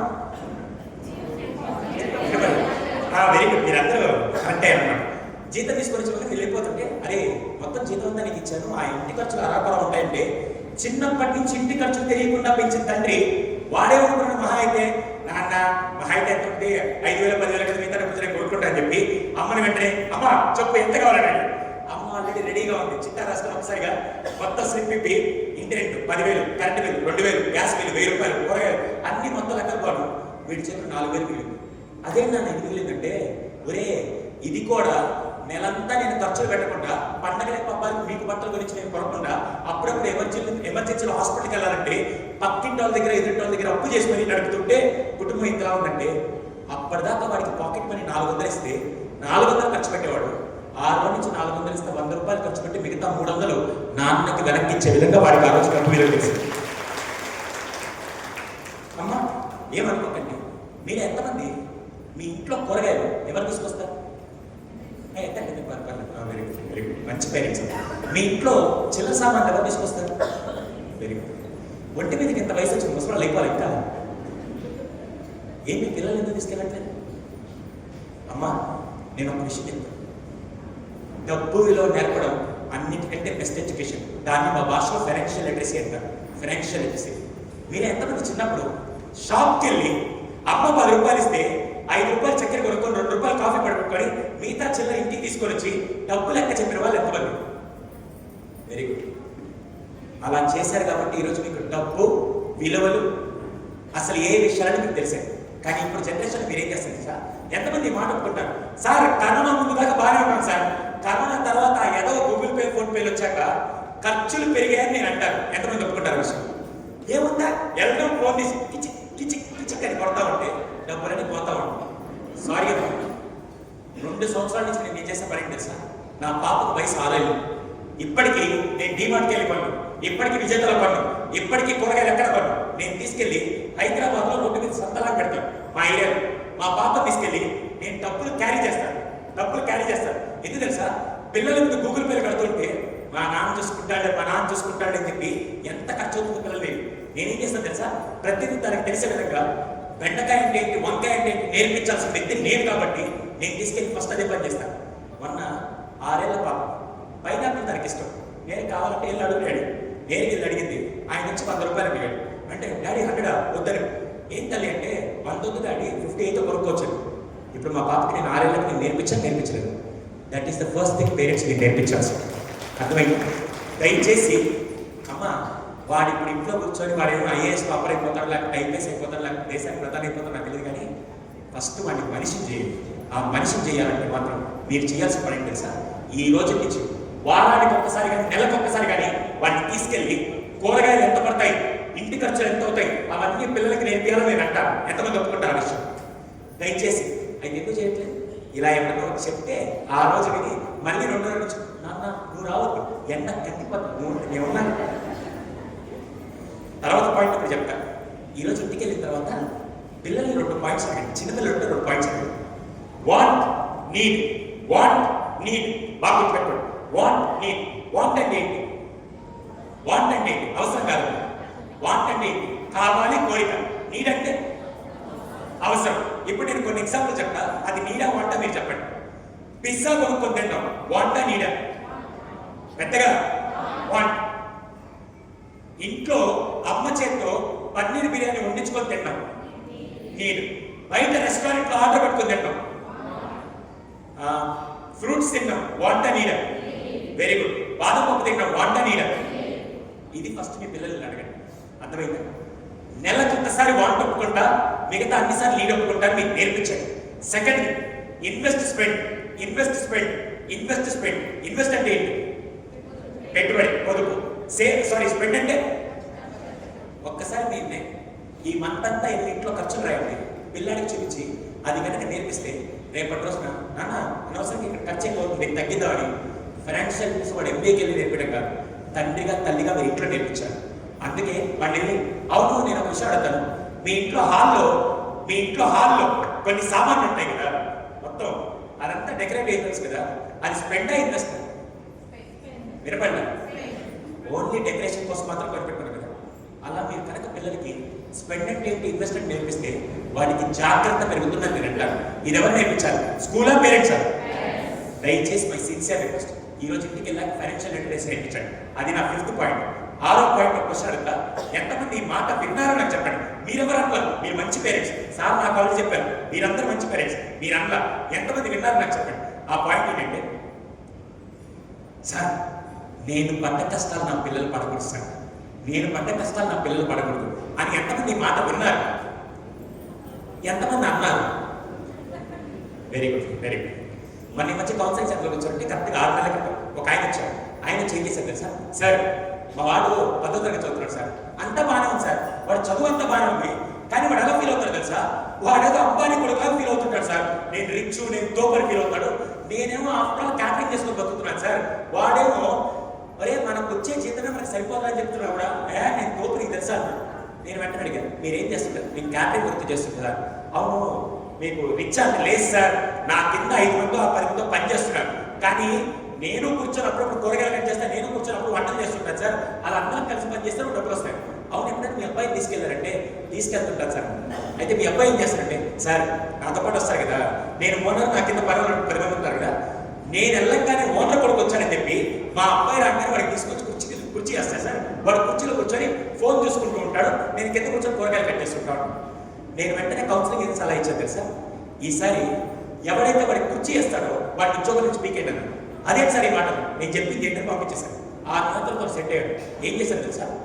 ఇంతకుముందు వాడు రాగానే కుర్చీ వేసుకొని వస్తుంటే ఆ రోజు తండ్రి పడే కష్టం తెలిసేది కాదు. నెక్స్ట్ టైం నుంచి కుర్చీ అయిపోయేసరికి వాడి కింద కూర్చొని నాన్న అక్కడ కూరగాయలు కట్ చేస్తుంటే పక్కన వీడు ఆనియన్స్ కట్ చేస్తుంటే ఆ రోజు నుంచి తండ్రి కష్టం తెలిసింది కాబట్టి వాడికి ఆ విలువ నేర్పించాడు. అర్థమైంది చెప్పి అమ్మ, ఎంతమంది నేను ఒక విషయం అడుగుతాను, రోజు సాయంత్రం ఇంటికి రాగానే చాలా మంది పేరెంట్స్ వాళ్ళ డైలాగ్ ఏంటి తెలుసా? ఒరే మీ నాన్న ఎంత కష్టపడుతుంది తెలుసా, మీ అమ్మ ఎంత కష్టపడుతుంది తెలుసా, ఎంత కష్టపడుతుంది తెలుసా? చెప్పాలా, పరిచయం చేయాలా? వినపడలా?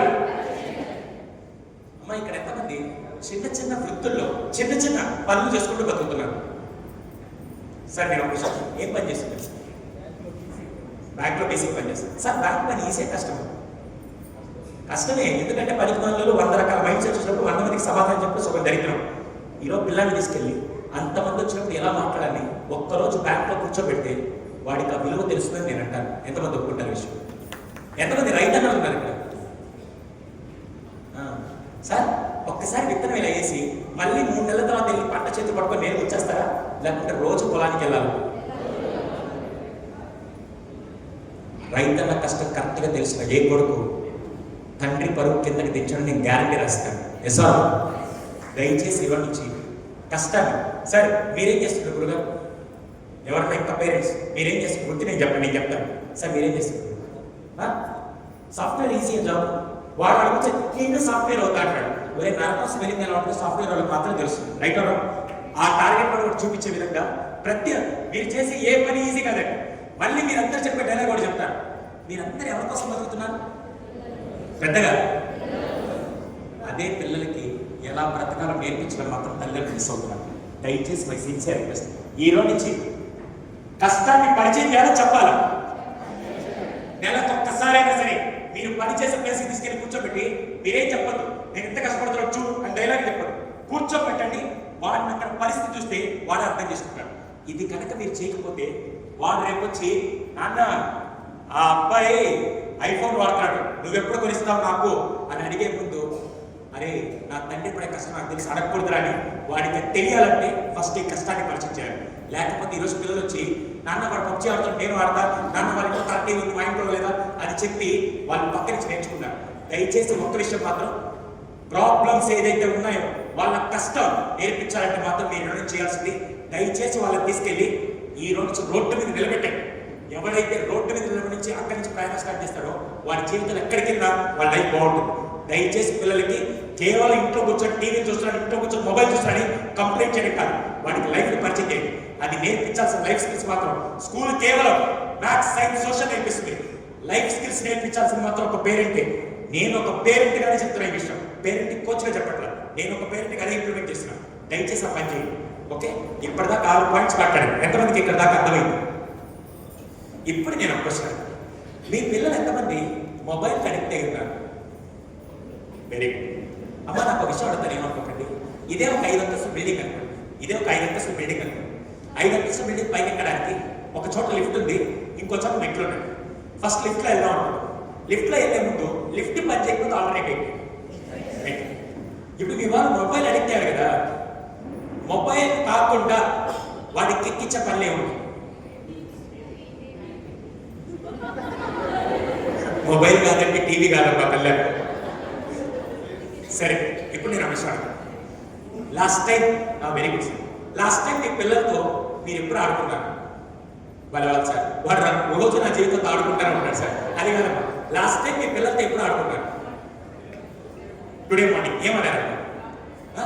దాగుడు కాదు. Very good. ఇంకా మామూలుగా రెగ్యులర్గా మీ పిల్లలతో ఏమి ఆడుకుంటారు? క్యారెట్స్. మా తాత అదే ఆడాడు, మా నాన్న అదే ఆడాడు, ఇప్పుడు వీళ్ళు కూడా రోజు అదే కాయిన్ కొట్టు కొట్టు కొట్టు అంటే 4 రోజుల తర్వాత వాడికి కిక్ పోతా, కిక్ ఉంటుందా? కిక్ బాల్, క్యారమ్స్, ఇంకా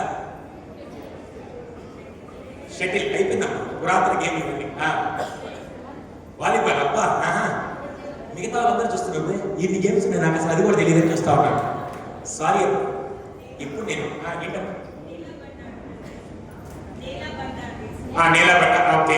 ఇంకా అదే 10 గేమ్స్ ని తిప్పి తిప్పి తిప్పి ఆడుతుంటే వాడికి మొబైల్లో ఏమో వేరు వేరుగా కలర్ఫుల్ గా క్రియేటివ్ గా సౌండ్, మ్యూజిక్, వాయిస్, కలర్ అన్ని వస్తుంటే వాడు ఏది ఎక్కువ వెళ్ళాలనుకుంటాడు. అందుకే సైకాలజిస్ట్ నేను ఒక పాయింట్ కనిపెట్టాను. అదే 7th పాయింట్. దాన్ని ఏమంటారు తెలుసా? FPT. FPT. సార్, FPT అంటే family play time. Family play time. అదేంటో ఎగ్జాంపుల్ ఇస్తారు అమ్మ. ఇక్కడ ఇంకా వైఫ్ అటాచ్మెంట్ సార్. పిల్లలు ఎంత వచ్చి? ఒక అబ్బాయి. ఎంత ఏజ్? 11. అంటే 6th క్లాస్ చదువుతున్నాడు. Okay, very good. ఇప్పుడు నేను ఒక పని చెప్తాను. ఈరోజు ఏం చేశారంటే, నేను ఇంటికి వెళ్ళగానే సార్ వచ్చి, మీ హస్బెండ్ సార్ వచ్చి, రే రా ఈరోజు గేమ్ ఆడదామంటే వెంటనే ఒకసారి చూస్తాడు, మా నాన్నేనా గేమా అని ఒక్కసారి అనుకున్నాడు. ఆశ్చర్యపోతాడు. నేరుగా ఏం చేశాడు, వాడు వచ్చాడు. వెంటనే ఏం చేశాడంటే, నేను ఒక్కనే కాదురా మన ఫ్యామిలీ అందరూ ఆడదాని, వాళ్ళ మిస్సెస్ కూడా వంట చేస్తుంటే కూర్చోండి కదా అని చెప్పి 3 నిల్చున్నాడు. ఈయన ఏం చేశాడు తెలుసా? వీళ్ళు ఎంతమంది గుర్తుంది? పేపర్ ఇలా అంటే పేపర్ బాల్ లాగా తయారవుతుంది. ఎంతమంది గుర్తుంది? జస్ట్ ఈయన ఏం చేశాడు, 5 పేపర్ బాల్స్ ఈయన దగ్గర, 5 పేపర్ బాల్స్ వాళ్ళ వైఫ్కి ఇచ్చి, 5 పేపర్ బాల్స్ వాళ్ళ అబ్బాయికి ఇచ్చాడు. వెంటనే ఒక బకెట్ తీసుకొని అక్కడ పెట్టి, అరే ఇప్పుడు గేమ్ ఆడదాం, ఎవరు గెలుస్తారు చూద్దాం. నా దగ్గర 5 బాల్స్, నీ దగ్గర 5, అమ్మ దగ్గర 5 ఉన్నాయి కదా. ఎవరైతే ఇక్కడి నుంచి ఆ బకెట్ లో 5 బాల్స్ లో ఎక్కువ ఎవరేస్తే ఎవరు గెలుస్తారంటే, మా నాన్న నేనా ఏదో అవుతుంది నాకు సమయం అని వాడు ఒక్కసారి ఆశ్చర్యపోతూ ఉంటాడు. వెంటనే ఏం చేశాడు తెలుసా? ఫస్ట్ పెద్ద ఆయన ఈయన వేసాడు, 5లో 3 వేసాడు. పాప ఆవిడ 5లో 2 వేసింది అనుకున్నాడు. వాడు ఎక్కిస్తాడు కదా, గురి చేసి ఎట్టని మా నాన్న ఓడిపోయాలని చెప్పి నేరుగా 5లో 4 వేసాడు. ఇప్పుడు ఎవరు గెలిచాడు? వెంటనే వచ్చి, నాన్న నేను గెలిచాను అన్నాడు. వెంటనే వచ్చాడు, ఏ ఈ రౌండ్ నువ్వు గెలిచావు, నెక్స్ట్ రౌండ్ నేను గెలుస్తా చూద్దాం రానక్కనే. వెంటనే వాడు మొబైల్తో ఆడాలనుకుంటాడా, పేరెంట్తో ఆడాలనుకుంటాడు? అయిపోయిందా? అలా 4-5 రౌండ్లు ఆడడానికి గట్టిగా మాట్లాడితే ఒక 5 రౌండ్లు ఆడి 4 సార్లు వాడు గెలిచాడు, 5వ సారి వాళ్ళు నాన్న గెలిచాడు అనుకో. మొత్తం ఇది ఆడడానికి ఎంతసేపు పడుతుంది? 10-15 నిమిషాలు. ఓకే, అయిపోయింది. వాడు వెళ్ళి వేరే పని చేసుకున్నాడు. నెక్స్ట్ డే మళ్ళీ వచ్చి ఇదే గేమ్ ఆడదామంటే వాడికి కిక్ కొట్టుదా ఉండదు. వెంటనే ఏం చేశాడు తెలుసా? మీరు ఎంతమందికి గేమ్ గుర్తుంది? నిమ్మకాయ, స్పూన్ ఎప్పుడు ఆడారమ్మా? చిన్నప్పుడు ఇండిపెండెన్స్ డేకి రిపబ్లిక్ డేకి ఆడిన తప్ప మిగతా దరిద్రం ఎప్పుడు ఆడసావాలి. ఇప్పుడు ఏం చేయాలి తెలుసా? నేరుగా మీరు ఇంటికి వెళ్తూ 3 నిమ్మకాయలు తీసుకెళ్ళి, అరే నిన్ను నువ్వు గెలిచావు కదా, ఈరోజు నేనేంటి చూపిస్తానంటే, రా నా చూసుకుంటావు, నీ ప్రతాపం నా ప్రతాపం వాడు కూడా రెడీ అయిపోయాడు. వెంటనేనా ఈయన వాళ్ళ ఆట పాప ముక్కులు నిలబడి 3 స్పూన్లు పెట్టుకొని 4-5 రౌండ్లు ఆడేసరికి మళ్ళీ వాడే గెలిచాడు. ఈ రోజు కూడా గేమ్ గెలిచావు కదా, రేపు ఇంకో కొత్తగా ఎంత వస్తారంటే రేపటి కోసం ఎక్సైటింగ్ ఎవడెవరు చూస్తుంటాడు. వినపడదు. ఇప్పుడు నెక్స్ట్ డే, అరే మొబైల్ ఇస్తే కోసం పాడుకోరంటే, లేదన్నా ఈరోజు నీకు గెలుస్తా చూద్దాం అని చెప్పే విధంగా మీతో టైం స్పెండ్ చేయడానికి చూస్తాడా? మొబైల్. ఎందుకంటే రోజు వీడికి కిక్కిస్తున్నాం కాబట్టి. వీళ్ళు ఎంతమందికి ఇంకో గేమ్ గుర్తుంది?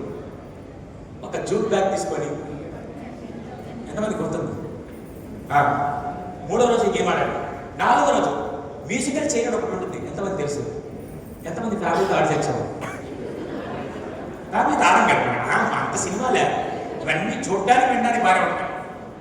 అమ్మా మీ అందరికీ చెప్పే ముందు నన్ను చాలా మంది ఎవరికి తెలుసా, సార్ పిల్లలు mobile connect sir, mobile connect sir అంటే నేను ఆడంటా బాబు అంటే ఏం ఆడాలి సార్ మాకేం తెలుసు అన్నాడు. నేను అప్పుడేం చేస్తాను తెలుసా, ప్రశ్న అడిగిన వాడికి సమాధానం నేను ఇవ్వాలంటే నేను నాకే సమాధానం ఉండాలని చెప్పి నేను మా పాపతో కూర్చొని నాడి ప్రతి గేమ్ని నేను తీసుకెళ్ళి యూట్యూబ్లో పెడితే చాలా మంది పేరెంట్స్ పిల్లలతో ఆడుతూ ఉంటే ఆ రోజు నుంచి మొబైల్ తక్కువగా పేరెంట్స్ ఎక్కువగా కనెక్ట్ అయిన విషయం నేనే ఇంప్లిమెంట్ చేయించాను. నా పాపతో నేను నాడి ఇంప్లిమెంట్ చేయించాను. దయచేసి మొబైల్ అడిక్ట్ అవుతానని తప్పు పిల్లల్ని కాదు, ఈ జనరేషన్లో పిల్లల్ని ఎవరంటే నేను ఒప్పుకోను. తప్పెవరు తెలుసా, అక్కడ కనెక్ట్ చేయడానికి లేని పేరెంట్స్ని సిస్టమ్ అని నేను అంటాను. దయచేసి ఈరోజు నుంచి రోజుకి 15 నిమిషాలు పిల్లలతో టైం స్పెండ్ చేయడానికి ఎంతమంది రెడీగా ఉన్నారు? 15 నిమిషాలు ఎక్కువ అర్థమైందా? ఈ 15 నిమిషాలు కూడా ఎక్కించే విధంగా గూగుల్లోకి వెళ్ళి 365 రోజులు 365 గేమ్స్ కొట్టండి. ఎంతమందికి చాట్ జీపీటీ అని విన్నారు? చాట్ జీపీటీ సాఫ్ట్వేర్ వాళ్ళతో తెలుసు. ఆ చాట్ జీపీటీకి వెళ్ళి మా అబ్బాయి age 5 years give me 365 games అంటే 365 గేమ్స్ ఇస్తుంది. ఈ రోజు నుంచి పిల్లలతో 15 నిమిషాలు ఆడడానికి టైం లేదు. మీరు పేరెంట్స్ అంటే నేనేం చేయలేదు.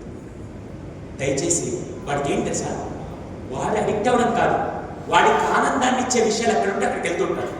అదే ఆనందం మనం ఎందుకు ఇవ్వదు? ముష్టి వస్తువులు ఆనందాన్ని ఇస్తుంటే మనుషులు మనం ఎందుకు ఇవ్వరు? దయచేసి ఈరోజు నుంచి ప్రతిరోజు రోజుకు 15 నిమిషాలు ఫ్యామిలీ ప్లే టైం కింద. మా ఆయన కొద్ది బిజీ సార్, నేనే ఆడతానంటే ఒక్కరోజు ఒప్పుకుంటాను, కానీ కనీసం వారానికి 4 రోజులు ఆయన ప్రెసెన్స్ ఉండాల్సింది. దయచేసి అలా ఎంతమందికి నేను చెప్పేది అర్థం అవుతుంది. ఇది చేస్తే పిల్లలు మొబైల్ కనెక్ట్ అవుతారా, మీతో ఎక్కువ కనెక్ట్ అవుతారు? ఆ ఆటల్లో మధ్యలో ఏరా ఈ గేమ్ బాగుందా, మీ ఫ్రెండ్స్ కూడా చెప్పు, వాళ్ళ పేరెంట్స్ ఆడమంటే అంటే ఆ పాజిటివిటీ పెరుగుతుంది, తగ్గిపోతుంది. దయచేసి పని చేయండి. మనమే తప్పు చేస్తూ పిల్లలు చెడిపోతున్నాడు. ఎంతవరకు ప్రయత్నం? వాడు మొబైల్ కనెక్ట్ అవ్వట్లేదు, వాడికి ఆనందం దొరికే విధంగా వాడు వెళ్ళిపోతున్నాడు. ఆ ఆనందం ఇక్కడ ఉంది అని చెప్పి చూపించాడు. వీళ్ళు ఎంతమంది మీ పిల్లలకి వాడు ఎవడో కౌన్సిలింగ్ వచ్చి సార్ మా వాడు క్రికెట్లో తోపన్నాడు. ఎంత తోపంటే మినిమం 100 కొట్టండి పడుకోడు సార్. నేను ఇంకా గ్రౌండ్ అంటే లేదు, మొబైల్ యాప్లో ఉన్నాడు. అలాంటి దరిద్రం వాళ్ళు ఇప్పుడు ఉన్నారు. దయచేసి అక్కడి నుంచి బయట తీసుకొచ్చి మీరు నేర్పించే విధంగా ఉండాలంటే ఈ రోజు నుంచి 7th పాయింట్ FPT ఏంటది? నిజం చెప్తున్నాను, ఇది ఏ స్కూల్లో చెప్పండి.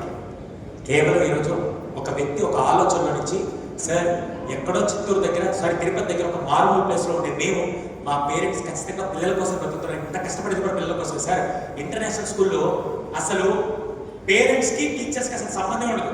అసలు పేరెంట్స్కి ప్రిన్సిపల్ ఎవడో కూడా తెలుస్తావు. ఇంటర్నేషనల్ స్కూల్లో వాళ్ళు లక్షలు పే చేస్తారు. కానీ నాకు ఎక్కడ ఇష్టం తెలుసా, ఇక్కడ అదే జయచంద్ర గారికో అదే ప్రిన్సిపల్కో అదే వైస్ ప్రిన్సిపల్కో చాలా మంది పేరెంట్స్ పేర్లు తెలుసు, పేరెంట్ రాగానే కిడ్ ఎవరో తెలుసు, అన్ని కనెక్షన్స్ ఇటువంటి స్కూల్లో ఇటువంటి ఏరియాలో మాత్రం ఉంటుంది. అందుకే వాల్యూస్ ఇక్కడ త్వరగా డెవలప్ చేయగలుగుతాం ఇంటర్నేషనల్ స్కూల్లో కంటే. అర్థమవుతుంది చెప్పి ఎప్పుడైనా మీరు బయటకు వెళ్తున్నప్పుడు ఆయన కనబడితే సార్ బాగున్నారా అని చెప్పి మీరు మాట్లాడుతూ ఉంటే అదే అక్కడ ప్రిన్సిపల్ వస్తున్నా కూడా అసలు తెలియదు, అక్కడ బాండింగ్ కూడా. దయచేసి ఒక్కరు చూసుకోండి. ఎంతమందికి 7 పాయింట్స్ అర్థమైంది? 7 పాయింట్స్. అవును, ఇంకో క్వశ్చన్ కంటిన్యూ చేయొచ్చు ఒక 5 నిమిషాలు. చాలా ముఖ్యమైన పాయింట్స్. దయచేసి ఇంకో 8th పాయింట్ చాలా మంది మిస్ చేసేది. ఏమనుకోకుండా ఇలా చెప్తున్నాను, ఈ 3 పాయింట్స్ మాత్రం కొద్దిగా మిమ్మల్ని మీ మనోభావాలు దెబ్బతీస్తూనే చెప్తాను, కానీ ఇది మీరు చేయకపోతే మాత్రం అది మీకు చాలా మిస్టేక్.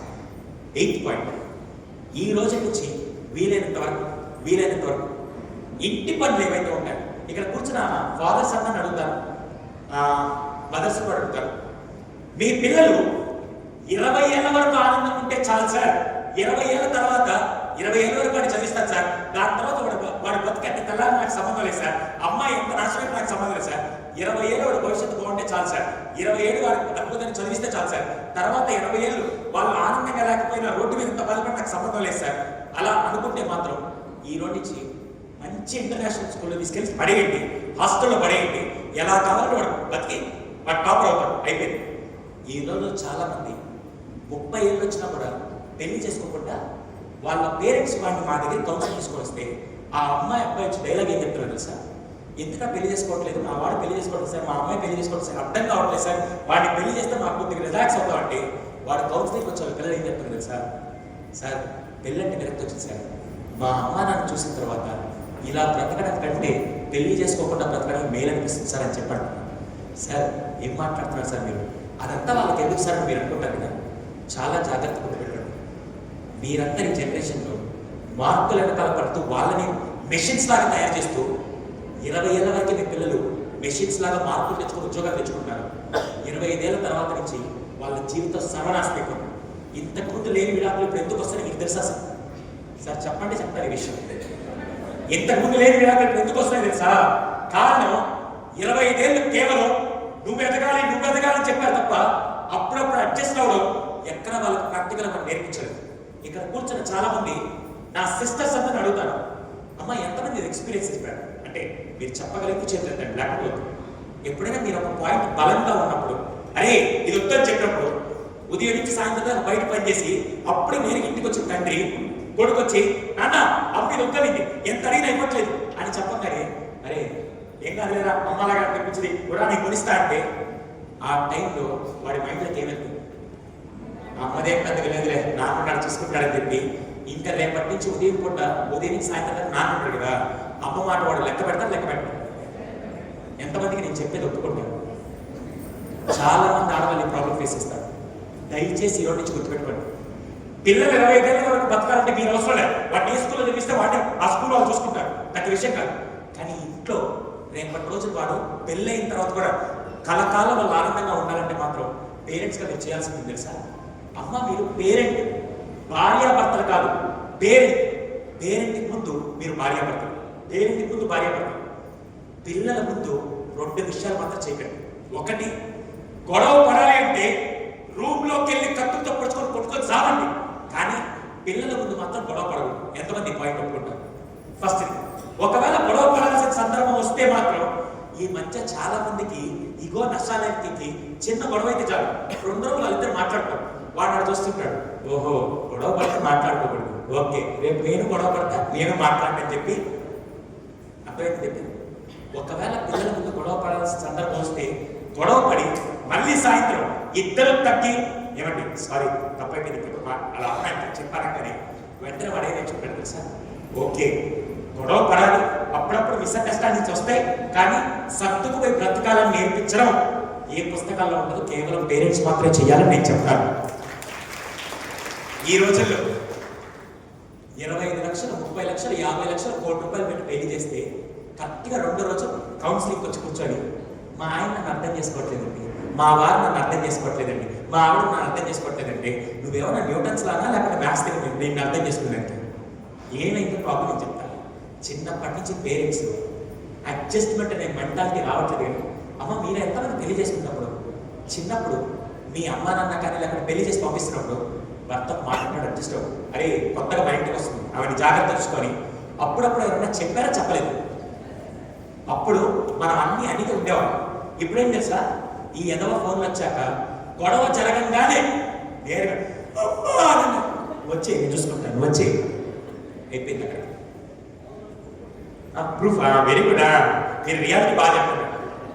సారీ అండి, ఇది కనుక మీరు నేర్పకపోతే అంతకుముందు రోజుల్లో 100కి 1 డైవర్స్ ఉండేది, ఈ రోజుల్లో 10కి అంతకు మించి. దయచేసి మై సిన్సియర్ రిక్వెస్ట్, పిల్లల ముందు మాత్రం మీరిద్దరూ పేరెంట్స్ భార్యాభర్తలు అమ్మ ఒకటి నో అంటే నాన్న కూడా నువ్వే చెప్పాలి, అంతేగాని వాడిని దగ్గర చేసుకోవాలి మీరు ఎస్ అన్నారా మీ భార్య విలువ మీరే తగ్గిస్తున్నాడు. ఎప్పుడు ఆ పని చేయలేదు.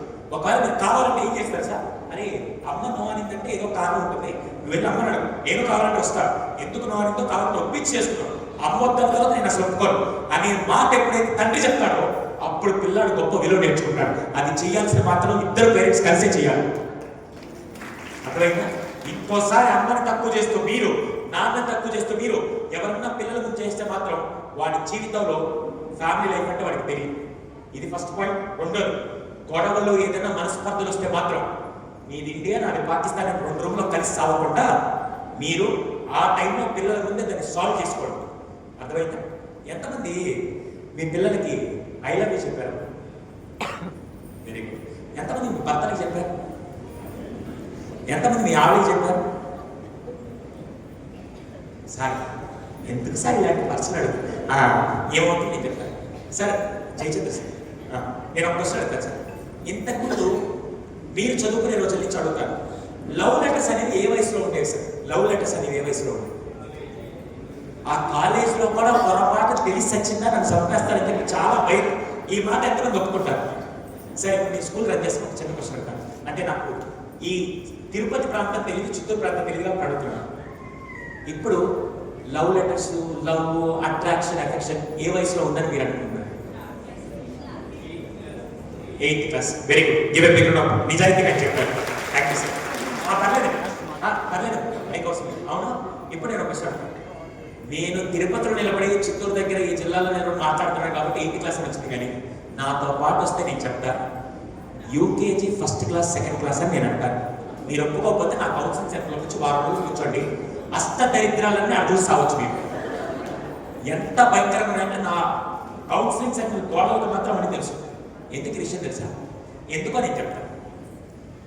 అంతకుముందు రోజుల్లో మనకి టీవీలో అద్భుతాలు లేవు కదా. ఈరోజు వాడు టీవీ చూడగానే, ఆ సినిమా పెట్టగానే సినిమాలో ఐ లవ్ యూ చెప్పగానే సరే అబ్బా ఎంత బాగుంది, నేను ఎవరికి చెప్పాలని ఎదుగుతూ ఉంటాడు. ఇంట్లో చెప్దామంటే ఎవరు చెప్పుకోవట్లా, నేను వెళ్ళి నాకు దగ్గరలో ఉండాలని చెప్పుకొని మొదలు పెడుతున్నాడు. దయచేసి ఈ రోజు నుంచి ఫస్ట్ భార్యాభర్తలుగా అప్పుడప్పుడు ఏమండి మీకోసం స్పెషల్గా చేశారండి ఏమండి అని చెప్పి దయచేసి ఆ రిలేషన్ని ఒక హెల్తీగా పిల్లలకి పరిచయం చేయండి. ఎంతమంది నేను చెప్పేది ఒప్పుకుంటాను? హెల్తీగా. అది చేయలేదనుకో వాడు మొదటి స్టెప్ ఒక కిట్ క్యాట్ ఇస్తే లవ్ అనుకుంటాడు, ఒక రోజ్ ఫ్లవర్ ఇస్తే లవ్ అనుకుంటాడు. అది దరిద్రపు కల్చర్ బాబు. పెళ్ళైన తర్వాత భార్యాభర్తలు చేసుకునేది నిజమైన లవ్ అండ్ ఎఫెక్షన్ ని పిల్లలకి నేర్పించాల్సిన రోల్ మోడల్స్ ఏమన్నా ఉంటే నాకు తెలిసి ఒక పేరెంట్స్ మాత్రమే. దయచేసి ఆ పని మీరు చేయండి. అది చేయలేదనుకో ఈ మధ్య ఎంతమంది సినిమాకి వెళ్ళారబ్బా మీ పిల్లల్ని తీసుకొని మరి కెమెరా రికార్డ్ అవుతుంది, చాలా జాగ్రత్తగా ఉండాలి కదా. మన ఐనాక్స్లో ఒక అద్భుతమైన సంఘటన ఏంటి సార్? ఐనాక్స్ పేరెంట్స్ అందరూ బయట నిలబడుకున్నారు. ఓనర్ డోర్ దగ్గర నిలబడి నేను మిమ్మల్ని అలౌ చేయని నిలబడి అందరూ ఏమన్నారు తెలుసా? ఓనర్ ఏంట్రా ఇంత పిచ్చోళ్ళగా ఉన్నాడు అని చెప్పి అందరూ అనుకుంటుంటే ఆయన ఎందుకు అలౌ చేయని నేను చెప్తాను. యాక్చువల్గా సినిమా బుకింగ్ అప్పుడు ఆయన కండిషన్ పెట్టాడు, ఇది అడల్ట్ మూవీ, అంటే 18 ఏళ్ళ వయసు ఉన్న పైన వాళ్ళు మాత్రమే. ఎందుకంటే దీంట్లో రొమాన్స్ ఎక్కువ ఉంది, వైలెన్స్ ఎక్కువ ఉంది, అందుకని అలౌ చేయని పెట్టుకుంటాడు. ఐనాక్స్ టికెట్ బుక్ చేస్తాడు. పేరెంట్స్ అందరూ ఏం చేశారు తెలుసా? పిల్లల్ని తీసుకొని సినిమాకి వచ్చాడు. ఈయన చాలా స్ట్రిక్ట్గా నిలబడి నేను అలౌ చేయను. పేరెంట్స్ అందరూ ఆర్గ్యుమెంట్ చేశారు, ఎందుకు అలౌ చేయండి సార్, మేము డబ్బులు కట్టొస్తున్నాడు. సార్ ఏమనుకోకండి, మీరు డబ్బులు కట్టేటప్పుడు బుక్ చేసినప్పుడు మీకు ఆ నోటిఫికేషన్ వచ్చింది, డిస్క్లైమర్ వచ్చిందండి, ఆ వచ్చిన టిక్ మార్క్ పెట్టాను. అయితే నేను అలౌ చేయించాను. డబ్బులు కట్టాను, నేను డబ్బులు వెనక్పడగలను, నేను అలౌ చేయను. నేను డబ్బుల కోసం చేసే పని అయితే ఇటువంటి సినిమాలు నేను అందరినీ అలౌ చేస్తాను. కానీ రేపటి రోజు వాళ్ళు చూసి ఇంటికి వెళ్ళి అదే రొమాన్స్ని, అదే వైరస్ వాళ్ళు ఇంప్లిమెంట్ చేస్తే నా సమాజం నాశనం అవుతుంది. అందుకని నేను అలౌ చేయని చెప్పి ఆ రోజు నేను నిలబడిన ఓనర్కి నేను సెల్యూట్ కొట్టాను. దయచేసి ఈ రోజు నుంచి పిల్లల ముందు చూసే ప్రతి సినిమాని ఫిల్టర్ చేసి చూడండి. దరిద్రాలన్నీ అక్కడ తగలబడ్డాయి. Yes or no? అమ్మ మొన్న వచ్చిన నేను ఎప్పటికీ అగేన్స్ కాదు. ఒక పుష్ప 2 సినిమా చూసి 5వ క్లాస్ పిల్లడు వచ్చి సార్ నేను డబ్బు సంపాదిస్తాను ఎందుకంటే పోలీసు వాళ్ళందరినీ కొట్టాను సార్ అన్నాడు. ఏం చెప్పాలి నేను? మీరైతే ఏం చేస్తారు? ఇప్పటికీ సమాజంలో పోలీస్ కర్మకి రెస్పెక్ట్ ఇస్తారు. ఎందుకంటే ఆయన ఒక్కరోజు డ్యూటీ దిగిపోతే సమాజం అంతా దొంగలు పడి మొత్తం నాశనం అయిపోతుందని నేను అంటాను. ఎంతమంది ఒప్పుకుంటారు విషయం? కానీ అదే సినిమాలో డబ్బు ఉంటే ఎవరైనా కొనేయచ్చలేవు, ఐడియాలజీ డెవలప్ చేయదు. మీరు ఏదైనా సినిమా చూపించండి, సినిమా చూపించి ఇంటికి వచ్చాక దాన్ని చేంజ్ ఆఫ్ పర్సెప్షన్ మీరు చేయాలి. అది ఎలాగో నేను చెప్తాను. ఇదేంటమ్మా డైలాగ్ మీకు తెలుసా లేదో? ఇంటర్నేషనల్ స్కూల్లో చాలా మంది పిల్లలు వచ్చి టీచర్ దగ్గరికి వచ్చి సార్ చుట్టంగా నై తగ్గేది లేదంటుంటే నేను పిల్లల కౌన్సిలింగ్లో క్లాసులు చెప్పినప్పుడు ఏం చెప్తాను తెలుసా? వేరే పిచ్చోళ్ళరా తగ్గేదే లేదని చెప్పి మీ నాన్న దగ్గర చెప్పడం, మీ అమ్మగారి దగ్గర చెప్పడం, టీచర్ దగ్గర చెప్పడం కదా. తగ్గేదే నేను ఎప్పుడు చెప్పాలి తెలుసా? సార్ నేను డాక్టర్ అవ్వాలనుకున్నాను సార్, డాక్టర్ అయ్యేదాకా ఏ విషయంలో కూడా నేను తగ్గను సార్ అని చెప్పాలి తప్ప ఇలాంటి రెస్పెక్ట్ లేని మాటలు మాట్లాడకూడదని నేను చెప్తున్నాను. అర్థమైందా? అలా మీ పిల్లలకు నేర్పారు. అంతేకాదు సినిమా చూసినాకనే మా అబ్బాయిని కొత్త సినిమా తీసుకెళ్ళారు, మా అబ్బాయిని కొత్త సినిమా తీసుకెళ్ళారు. సినిమా చూసి వచ్చిన ప్రతిసారి, టీవీలో ఏదైనా సినిమా చూసిన ప్రతిసారి నాన్న నువ్వేమి నేర్చుకున్నావు, దాన్ని ఎలా మార్చాలి అనేది మీరు చేయాలి. అది మీరు చేయలేదనుకోండి రేపటి రోజు వాడు sorry to say this Arjun Reddy cinema చూసిన తర్వాత ఎంతమంది మెడికోస్ వాళ్ళ లైఫ్ నాశనం చేసుకుని నాకు తెలుసు. ఎందుకంటే అర్జున్ రెడ్డిలో వాడు కూడా కూతురని వాడుతూ ఉంటే వాడు కూడా ప్రొఫెసర్ దగ్గర ఏం చేస్తానంటే ఏం చేస్తారు బయటికి అన్నాడు. అయిపోయింది అక్కడ వాడి జీవితం ఒకటి మీద ఉంది. దయచేసి సినిమాలు కల్పితం అనేది పిల్లలకు అర్థం విధంగా చెప్పాల్సిన బాధ్యత ఎవరిది? ఈ విషయంలో టీచర్స్ కూడా కొద్దిగా సపోర్ట్ చేసి ఏదైనా సినిమా రిలీజ్ అయినప్పుడు టీచర్లు కూడా చూసొచ్చి మీరందరూ ఆ పర్సెప్షన్ చూసారా, నేను ఇంకో పర్సెప్షన్ చూసారని చెప్పి చెప్పాల్సిన బాధ్యత అటు పేరెంట్స్ టీచర్స్ ఇద్దరు ఉంటుంది. దయచేసి ఈ విషయం మాత్రం జాగ్రత్తగా గుర్తుపెట్టుకోండి. ఈ రోజు నుంచి పిల్లలకి రియల్ లవ్ సినిమాల్లో కనపడాలి, ఇంట్లో కనపడాలి. ఎంతమందికి ఈ విషయం అర్థమైంది? సార్ 45 ఏళ్ళ వయసులో 40 ఏళ్ళ వయసులో ఇప్పుడు ఇవన్నీ కష్టం లేదు సార్, అందులో ఇది చెప్పగానే మావిడే అనుకుంటారు సార్, ఈయన మా ఆయన అని అనుకున్నా పర్లా. ఈ రోజు నుంచి పిల్లలకి హెల్తీ రిలేషన్షిప్ అంటే పరిచయం చేయండి. అమ్మ ఇది ఏ ఎంపీలో నేర్పించారు, ఇది ఏ ఎంబీబీఎస్ నేర్పించారు, ఇది ఏ మీటింగ్లో నేర్పించారు, ఇంట్లో పేరెంట్స్గా మనం నేర్పించాలి. దయచేసి అది మాత్రం చూడండి. లేకపోతే వాడు అక్కడికి వెళ్ళి 4-5 రిలేషన్స్ పెట్టుకుంటేనే లివింగ్ రిలేషన్షిప్ అని చాలా దరిద్రపు సమాజం బతుకుతున్న టైంలో హెల్తీ ఫ్యామిలీ రిలేషన్షిప్ మీరే మెయింటైన్ చేయించారు. ఎంతమంది నేను చెప్పేది ఒప్పుకుంటారు? ఇది 8th పాయింట్. 9th పాయింట్ జాగ్రత్తగా. ఎంతమందికి ఇప్పటికీ మీ టీచర్ చూస్తే రెస్పెక్ట్ వస్తుంది? Very good. ఈ మధ్య నేను ఈ వృత్తిలో 14 సంవత్సరాల నుంచి ఉన్నాను. 14 సంవత్సరాల నుంచి గుడివాడలో ఒక స్కూల్లో నేను ఇప్పుడు క్లాసులు తీసుకుంటాను. 14 సంవత్సరాల నుంచి నా పీరియడ్ స్టార్ట్ అయిన దగ్గర నుంచి ప్రతి సంవత్సరం క్లాసులు తీసుకుంటాను. అక్కడ ఆచారం ఏంటి తెలుసా? నేను వచ్చిన ప్రతిసారి ప్రిన్సిపల్ గారు బయటకు వచ్చి ప్రిన్సిపల్ గారు నన్ను రిసీవ్ చేసుకొని క్యాబిన్లో తీసుకెళ్ళి కూర్చోబెట్టి కాఫీ ఇస్తే ఇద్దరు కూర్చొని మాట్లాడుకుని కాఫీ తాగి తర్వాత నన్ను తీసుకెళ్ళి ఆయన క్లాస్లో తిప్పేసి కిందకు వచ్చి ఆయన పనులు చేసుకున్నాడు. ఏమైందని తెలియదు. 6 ఏళ్ల క్రితం వెళ్తే ప్రిన్సిపల్ గారు రాలేదు, వేరే సార్ వచ్చి ఆయన రిసీవ్ చేసుకున్నాడు. నాకు ఒక్కసారి ఎక్సెప్ట్ తట్టుకోలేక, సార్ ప్రతిసారి ప్రిన్సిపల్ గారు వస్తారు కదా, మీరెందుకు వచ్చారండి? వెంటనే నేను చెప్పానంటే, సారీ సార్ ఈరోజు ప్రిన్సిపల్ గారు వేరే సెటిల్మెంట్లో ఉన్నారు. మీరే ప్రిన్సిపల్ గారు మంచి సెటిల్మెంట్లో మంచి సంపాదించుకున్నా అంటే, లేదు సార్ వేరే చిన్న గొడవలో ఉన్నారు అని చెప్పాను. కానీ సర్లే ఆయన ఏదో పనిలో ఉన్నాడని చెప్పి నా పాట నేను క్లాస్లోకి వెళ్ళి 11 గంటలకు బ్రేక్ ఇస్తే మెట్లు దిగి ఇలా వస్తుంటే ప్రిన్సిపల్ సార్ చాంబర్ నుంచి పెద్ద పెద్ద అరుపులు ఎదుగుతున్నారు. ఏంటంటే ఇక్కడ గొడవ జరుగుతుందని చెప్పి నాకు ఆ హక్కు ఉందని చెప్పి డోర్ ఇలా ఓపెన్ చేయగానే అక్కడ జరుగుతున్న విషయం తెలుసా? ప్రిన్సిపల్ సార్ ఇటు సైడ్ కూర్చోన్నారు, ఆపోజిట్ ఇద్దరు పేరెంట్స్ అమ్మ నాన్న కాదు, నాన్న మామయ్య ఇద్దరు కూర్చోన్నారు. ఇటు పక్క టీచర్ నిలబడుతున్నారు, ఇటు పక్క స్టూడెంట్ 6వ క్లాస్ అమ్మాయి నిలబడుతున్నారు. నేను వెళ్ళేసరికి డైలాగ్ ఏంటి తెలుసా? నువ్వెవరో నా కూతురు తినడానికి డైలాగ్ వస్తుంది, నువ్వెవరో నా కూతురు తినడానికి. నేను వెంటనే సార్ నేను కమినంటే సునీల్ గారు రండి, దాదాపు 2 గంటల నుంచి నా వల్ల కాలేజ్ సాల్వ్ చేయడం, మీరు సైకాలజీగా మీరు సాల్వ్ చేస్తాను లోపలికి రమ్మను. టీచర్ నిలబడుతున్నారు, స్టూడెంట్ నిలబడుతున్నారు, పేరెంట్స్ ఇద్దరు, ప్రిన్సిపల్ కూర్చోంటారు. నేను వచ్చాను కదా గెస్ట్ అయ్యి, వెంటనే ఆయన ఏం చేసింది తెలుసా? బయట నుంచి ఒక కుర్చీ తీసుకొని వచ్చి నా కేసు కూర్చోబెట్టాను. నేను ఫస్ట్ చేసిన పని ఏంటి తెలుసా? ఆ 6వ క్లాస్ చదివే అమ్మాయిని బయటకు పంపించి నాకు ఇచ్చిన కుర్చీ టీచర్కి ఇచ్చి కూర్చోబెట్టి ఫస్ట్ రెస్పెక్ట్ నేను టీచర్ని కూర్చోబెట్టడానికి చేసిన ఫస్ట్ రెస్పెక్ట్. అర్థమైంది?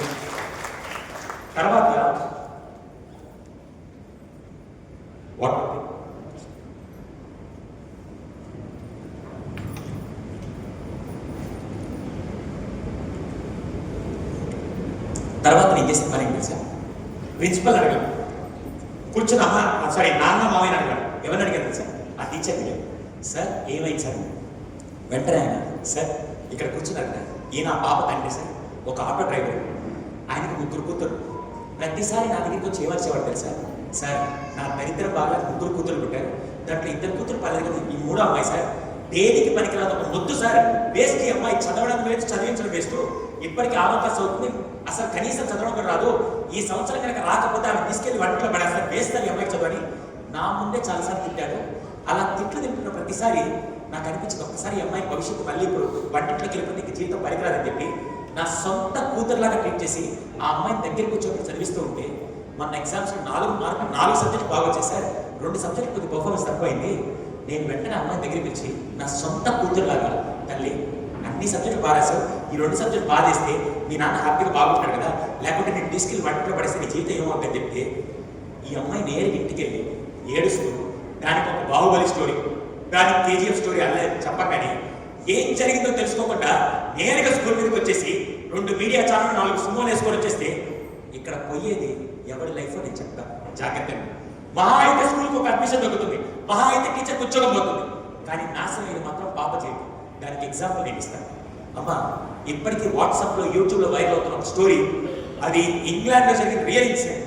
ఇంగ్లాండ్లో ఒక ఉరిశిక్ష పడిన ఖైదీని జైలు వచ్చి లాస్ట్ ఉరిశిక్ష చేసినప్పుడు ఒక విషయం అడతారు, ఏంటిది నీ లాస్ట్ కోరిక ఏంటంటే నేరుగా ఆయన దగ్గరికి వచ్చి నాన్న నీ లాస్ట్ కోరిక నేను జైలు రాగాలంటే వెంటనే అబ్బాయి సార్ మా తండ్రిని చూడాలనుకున్నాను. జైలర్ కళ నీళ్ళు వచ్చాయి. ఎవరన్నా చనిపోయేటప్పుడు మంచి తిండి ఏదో ఒకటి అడుగుతారు, తండ్రిని చూడాలనుకుంటే నిజంగా నువ్వు గర్వం మంచి కొడుకురా అని చెప్పి ఆ వార్త తండ్రికి చెప్పగానే తండ్రి కళ్ళలో కూడా ఆనందం వచ్చింది. చనిపోయేటప్పుడు నా కొడుకుని చూడాలని ఇది కదా బంధం అని చెప్పి నేను అదే ఆనందం వచ్చి నెక్స్ట్ డే వాడి ముందు నిలబడ్డాడు. కొడుకు ఇక్కడ ఉన్నాడు, తండ్రి ఎక్కడ ఉన్నాడు. వెంటనే తండ్రి అన్నాడు, వా నీలాంటి కొడుకుని కనుక నేను గర్వపడుతున్నట్ట, చరిత్రప్పుడు నన్ను చూడాలనుకోవాలంటే నీకు అంత సినిమా లేదు కానీ నేను ఎందుకు పిలిచాను తెలుసా? ఒక క్వశ్చన్ అడిగాను కానీ ఏంటి ఆ క్వశ్చన్ అంటే, నన్ను ఈరోజు ఉరితీస్తున్నాడు కదా, దీనికి కారణం ఏమో తెలుసా అడిగాడు. వెంటనే తండ్రి కోపంతో నువ్వు చేసే పాపాలేరా అని చెప్పాలంటే అంత సినిమా లేదు నాన్న, నన్ను ఉరితీయడానికి కారణం నువ్వు అన్నాడు. నేనేం చేశాను అంటే, నాన్న నీకు గుర్తుందా 4వ తరగతిలో నన్ను ఒకరోజు స్కూల్లో నేను ఒక పనికిమాల పనిచేసి దాన్ని కప్పుపుచ్చుకొని ఇంటికి వచ్చి మా టీచర్ నన్ను తిట్టారని చెప్పగానే ఏం జరిగిందో ఏంటో తెలుసుకోకుండా నేరుగా స్కూల్ మీదకి వచ్చి అడిగిన రోజు ఆ రోజు నాకు అర్థమైంది తెలుసా?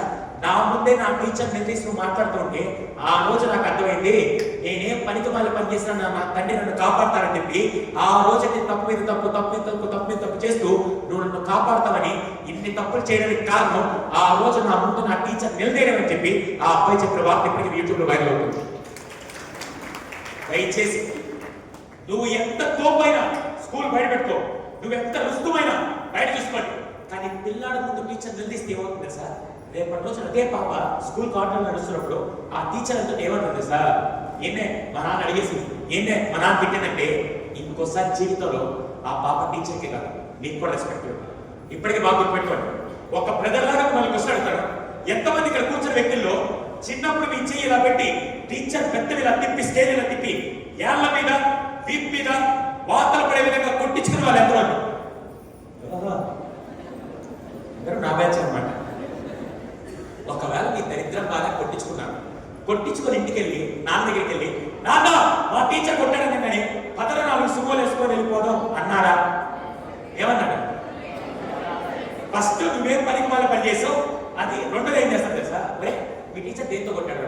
మా టీచర్ కర్రతో కొట్టాడు, నువ్వు లోపలికి రా నా వెళ్తుంది అని చెప్పి ఇంకో 4 వాయించేవాడని నేను అంటాను. ఎంతమంది ఒప్పుకుంటాను? ఈరోజు టీచర్ కొట్టబల్ల తిట్టబల్ల టీచర్ ఏదన్నా అనకముందే సార్ మా వాడిని ఏమనకండి సార్, మా వాడు సెన్సిటివ్ సార్, అయితే ఫ్రిడ్జ్లో పెట్టుకో, నేను బయట తీసుకొచ్చాడు, ఫ్రిడ్జ్లో పెట్టుకొని పూజ చేసుకుంటూ ఉన్నాడు. బాగా గుర్తుపెట్టుకోండి. ఈ ఒక్క స్టేట్మెంట్ మాత్రం నా వృత్తిలో 14 సంవత్సరాల అనుభవం చెప్తున్నాను. ఆ రోజుల్లో పిల్లలు అంటే మనందరం టీచర్ చేత దెబ్బలు తిన్నాం కాబట్టి ఈ రోజు సమాజంలో గౌరవంగా బ్రతుకుతున్నాం. ఈ జనరేషన్ ఎవరు టీచర్ చేత దెబ్బలు తినట్లేదు కాబట్టి పెద్దయ్యాక తప్పులు చేసి పోలీసుల చేత లాఠీ దెబ్బలు తినాల్సి వస్తున్న పరిస్థితి ఈ జనరేషన్కి వస్తుంది. ఎంతమంది ఒప్పుకుంటారు విషయం? దయచేసి మై సిన్సియర్ రిక్వెస్ట్, నువ్వు ఎంత తోపైనా, నువ్వు ఒక సీఎం అయినా పిఎం అయినా, నీ వెనక లారీలో మనుషులున్నా కూడా పిల్లల ముందు మాత్రం నువ్వు తోపని ప్రూవ్ చేసుకోవు. పిల్లల ముందు మాత్రం నేను ఒక సాదా సీదా తండ్రినా అని ఎప్పుడైతే వాడు నేర్చుకుంటాడో అప్పుడు వాళ్ళు మంచి వ్యక్తిత్వం డెవలప్ అవుతుందని అంటారు. చాలా మంది పిల్లలను చూపించుకోవడానికి టీచర్కి నడవడం, ఒక ఆపరేషన్ ఎలా చేయడం డాక్టర్కి ఎవరు చెప్పడు, ఒక బిల్డింగ్ ఎలా కట్టాలి ఇంజనీర్కి ఎవరు చెప్పడు, కానీ ప్రతి ఒక్కరు చేయి చెప్తారు తెలుసా? టీచర్కి ఇలా పాఠాలు చెప్పండి ఇలా చెప్పడంట. ఒక్క రోజు నేను ఒక విషయం అడుగుతాను, మీరు ఎంతమంది ఇప్పుడు రాబోయే సమ్మర్ హాలిడేస్ ఉన్నాయి కదా, సమ్మర్ హాలిడేస్లో పిల్లల్ని ఇంటికి పంపిస్తే నెల రోజులు పిల్లల్ని ఇంట్లో చూసుకునేసరికి తల ప్రాణం తొక్కుస్తుందని నేను అంటాను. ఎంతమంది ఒప్పుకుంటారు విషయం? వాడు ఒక చోటు ఉండి సాగు మొత్తం గొప్ప పొలంలో చేసి పడేస్తాడు. అవునా? వీళ్ళు ఎంతమంది అప్పుడప్పుడు పిల్లల్ని ఎందుకురా కోతులా అటు తిరుగుతుంటావు, ఎందుకురా కోతులా అలా తిరుగుతుంటావు అని కోతులతో ఎంతమంది కంపేర్ చేస్తుంటారు? అవునా? ఇంట్లో ఒక కోతితో ఏగలేకపోతుంటే క్లాస్లో 40 మంది కోతులతో, స్కూల్లో 800 మంది కోతులతో వాళ్ళు ఎగుతున్నారంటే వాళ్ళు నిజంగా దేవుళ్ళని నేను అంటాను. ఎంతమంది ఒప్పుకుంటారు? అలాంటిది అలా అని చెప్పి టీచర్ అంతా రైట్ అని కూడా చెప్పరు. ఎక్కడో ఒక చోట పొరపాటు జరిగినప్పుడు అడిగే పద్ధతి లేదు. ఎలా తెలుసా? నేరుగా ప్రిన్సిపల్ దగ్గర, కరస్పాండెంట్ దగ్గర, వైస్ ప్రిన్సిపల్ దగ్గరికి వచ్చి సార్ మా అబ్బాయి ఎందుకు ఏడుస్తున్నారు, టీచర్ ఇది అన్నారంట, తప్పు మా వాడికి చెప్పండి మందలిస్తారు. ఒకవేళ టీచర్ దగ్గర ఒకసారి ఎలా చేయాలి చూడండి సార్ అని చెప్పి అడిగే పద్ధతి ఒకటి ఉంటుంది. అంతేగాని నేను తోపని వచ్చావా రేపటి రోజు అదే పిల్లాడు నా నాన్న చూసుకుంటాడా అని బల్బు నశాన్ని ఎక్కి జీవితం రోడ్డు మీదకి వస్తుంది. ఇది చేతులు జోడించి నెక్స్ట్ జనరేషన్ మాత్రం మీ బల్బును వారసత్వంగా మాత్రం ఇవ్వకండి. మీరు ఎంత గ్రౌండెడ్గా ఉంటే వాడు చూసి మా నాన్న సమస్య వచ్చినప్పుడు ఇలా ఎదుర్కొన్నాడు, మా నాన్న ఇలా హ్యాండిల్ చేశారని చెప్పి మీరు రోల్ మోడల్గా ఉండాలి తప్ప జీవితాన్ని నాశనం చేసే వ్యక్తులుగా మాత్రం ఉండకూడదు. ఎంతమంది నేను చెప్పేది అర్థం? ఈ ఒక్క విషయాన్ని మాత్రం గుర్తుపెట్టుకోండి. మీ బల్బులు స్కూల్ బయట పెట్టండి తప్ప స్కూల్ లోపల అమ్మ ఏమనుకోకండి ఇలా అంటున్నాను. ఈ స్కూల్లో ఎవరు చేయట్లా, ఈ స్కూల్లో పేరెంట్స్ ఎవరు చేయట్లా. కానీ నాగర్ కర్నూలు అని చెప్పి హైదరాబాద్ దగ్గర ఉన్నాం. నాగర్ కర్నూలు ఒక పేరెంట్కి నేను శిరస్సు నుంచి పాదాభివందనం చేసి వచ్చాను. ఎంత గొప్ప పని చేసి చెప్తాను. మీరు ఎంతమంది చదువు లేదమ్మా మీ దగ్గర? ఎంతమందికి చదువు లేదు? నేను పెద్ద చదువుకోలేదు సార్, పిల్లలకి మంచి చదివిద్దాం అనుకున్నాను.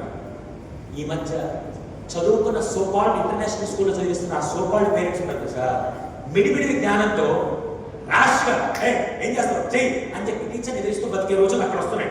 ఆ దరిద్రం మాత్రం ఇక్కడ రాకూడదు మనస్ఫూర్తిగా కోరుకున్నాను. నాగర్ కర్నూలులో ఒకరోజు ఒక ఇన్సిడెంట్ జరిగింది, మీ అందరికి చెప్తాను. ఆ ప్రిన్సిపల్ గారు చెప్తే నాకు చాలా గర్వం అనిపించింది. ఆ పేరెంట్ చూసి ఏం చేశారు తెలుసా? ఆ ప్రిన్సిపల్ చాలా డెడికేటెడ్ ప్రిన్సిపల్.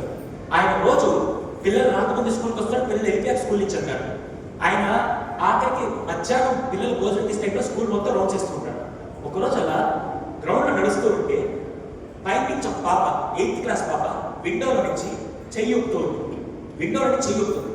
ఏంట్రా చెయ్యి ఊపుతుందని చెప్పి వెంటనే ఇలా చూసాడు. పాప చెయ్యి ఊపుతుంది. ఎవరికి చెయ్యి ఊపుతుంది ఇలా చూడగానే గేట్ దగ్గర ఒక అబ్బాయి నిలబడుతున్నాడు. ఆ అబ్బాయి చెయ్యి ఊపుతుంది. వెంటనే ఈయనకేదో సందేహం వచ్చి ఆ అబ్బాయి ఎవరు కలుపుతుందని చెప్పి ఇలా వెళ్తుంటే ఆ అబ్బాయి ఈయన చూసి నేరుగా అబ్బాయి పారిపోయాడు.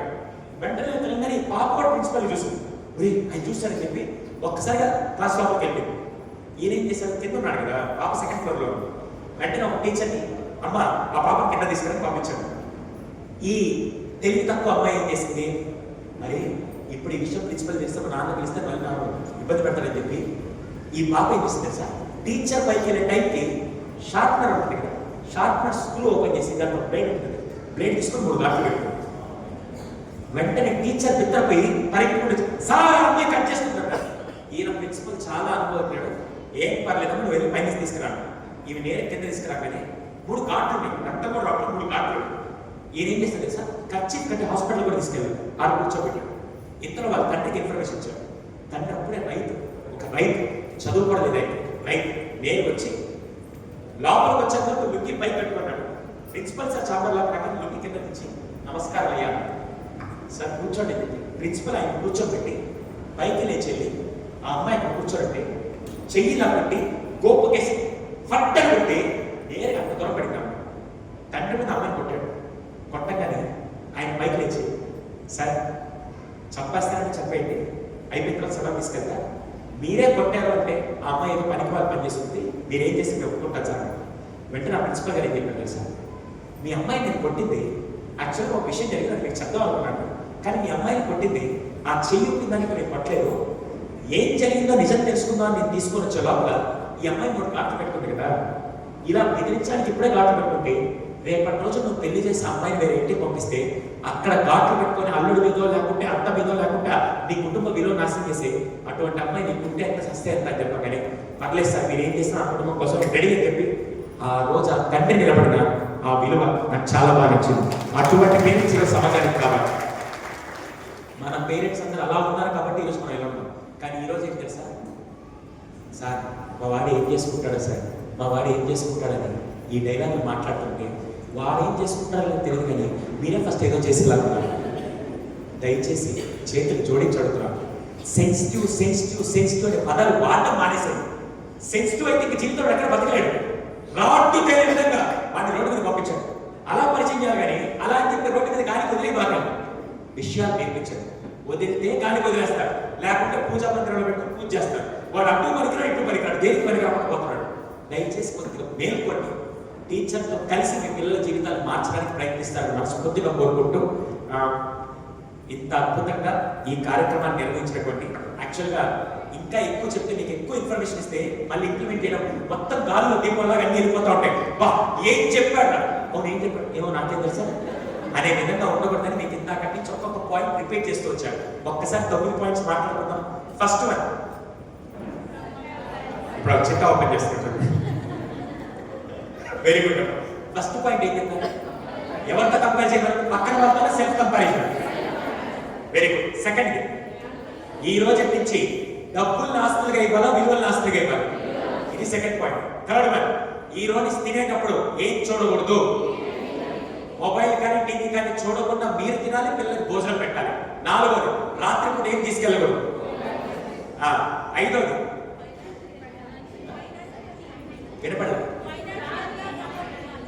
ఏం నేర్పించాలి? Financial literacy. ఈ రోజు నుంచి డబ్బు సంపాదించడం వల్ల, ఖర్చు పెట్టడం వల్ల ఎంత వస్తుంది, ఏమవుతుందని నీట్గా వాళ్ళకి నేర్పించండి. ఇది 5వ పాయింట్. 6వది, వాళ్ళకి కష్టాన్ని చెప్పాలా, పరిచయం చేయాలి. ఇది 7వది. 7వది ఎఫ్పిటి గుర్తుందా? Family play time. రోజు 15 నిమిషాలు పిల్లలతో ఆడాలి. 8వది, ఈ రోజు నుంచి పిల్లల ముందు అరే పేరెంట్స్ కాదా, మేము అన్యోన్యమైన దాంపత్యంలో ఉండే భార్యాభర్తలము అని చెప్పి, అమ్మ అంటే వంటింట్లో మాత్రం పనిచేస్తుంది, నాన్న అంటే ఆఫీస్లో పనిచేస్తుంది మాత్రం చూపించకుండా ఇద్దరు కలిసి అన్ని పనులు షేర్ చేసుకుంటేనే వాడు రేపటి రోజున. అవును, ఎంతమంది భర్తలు ఇంట్లో తిన్న ప్లేట్ కడుగుతారు?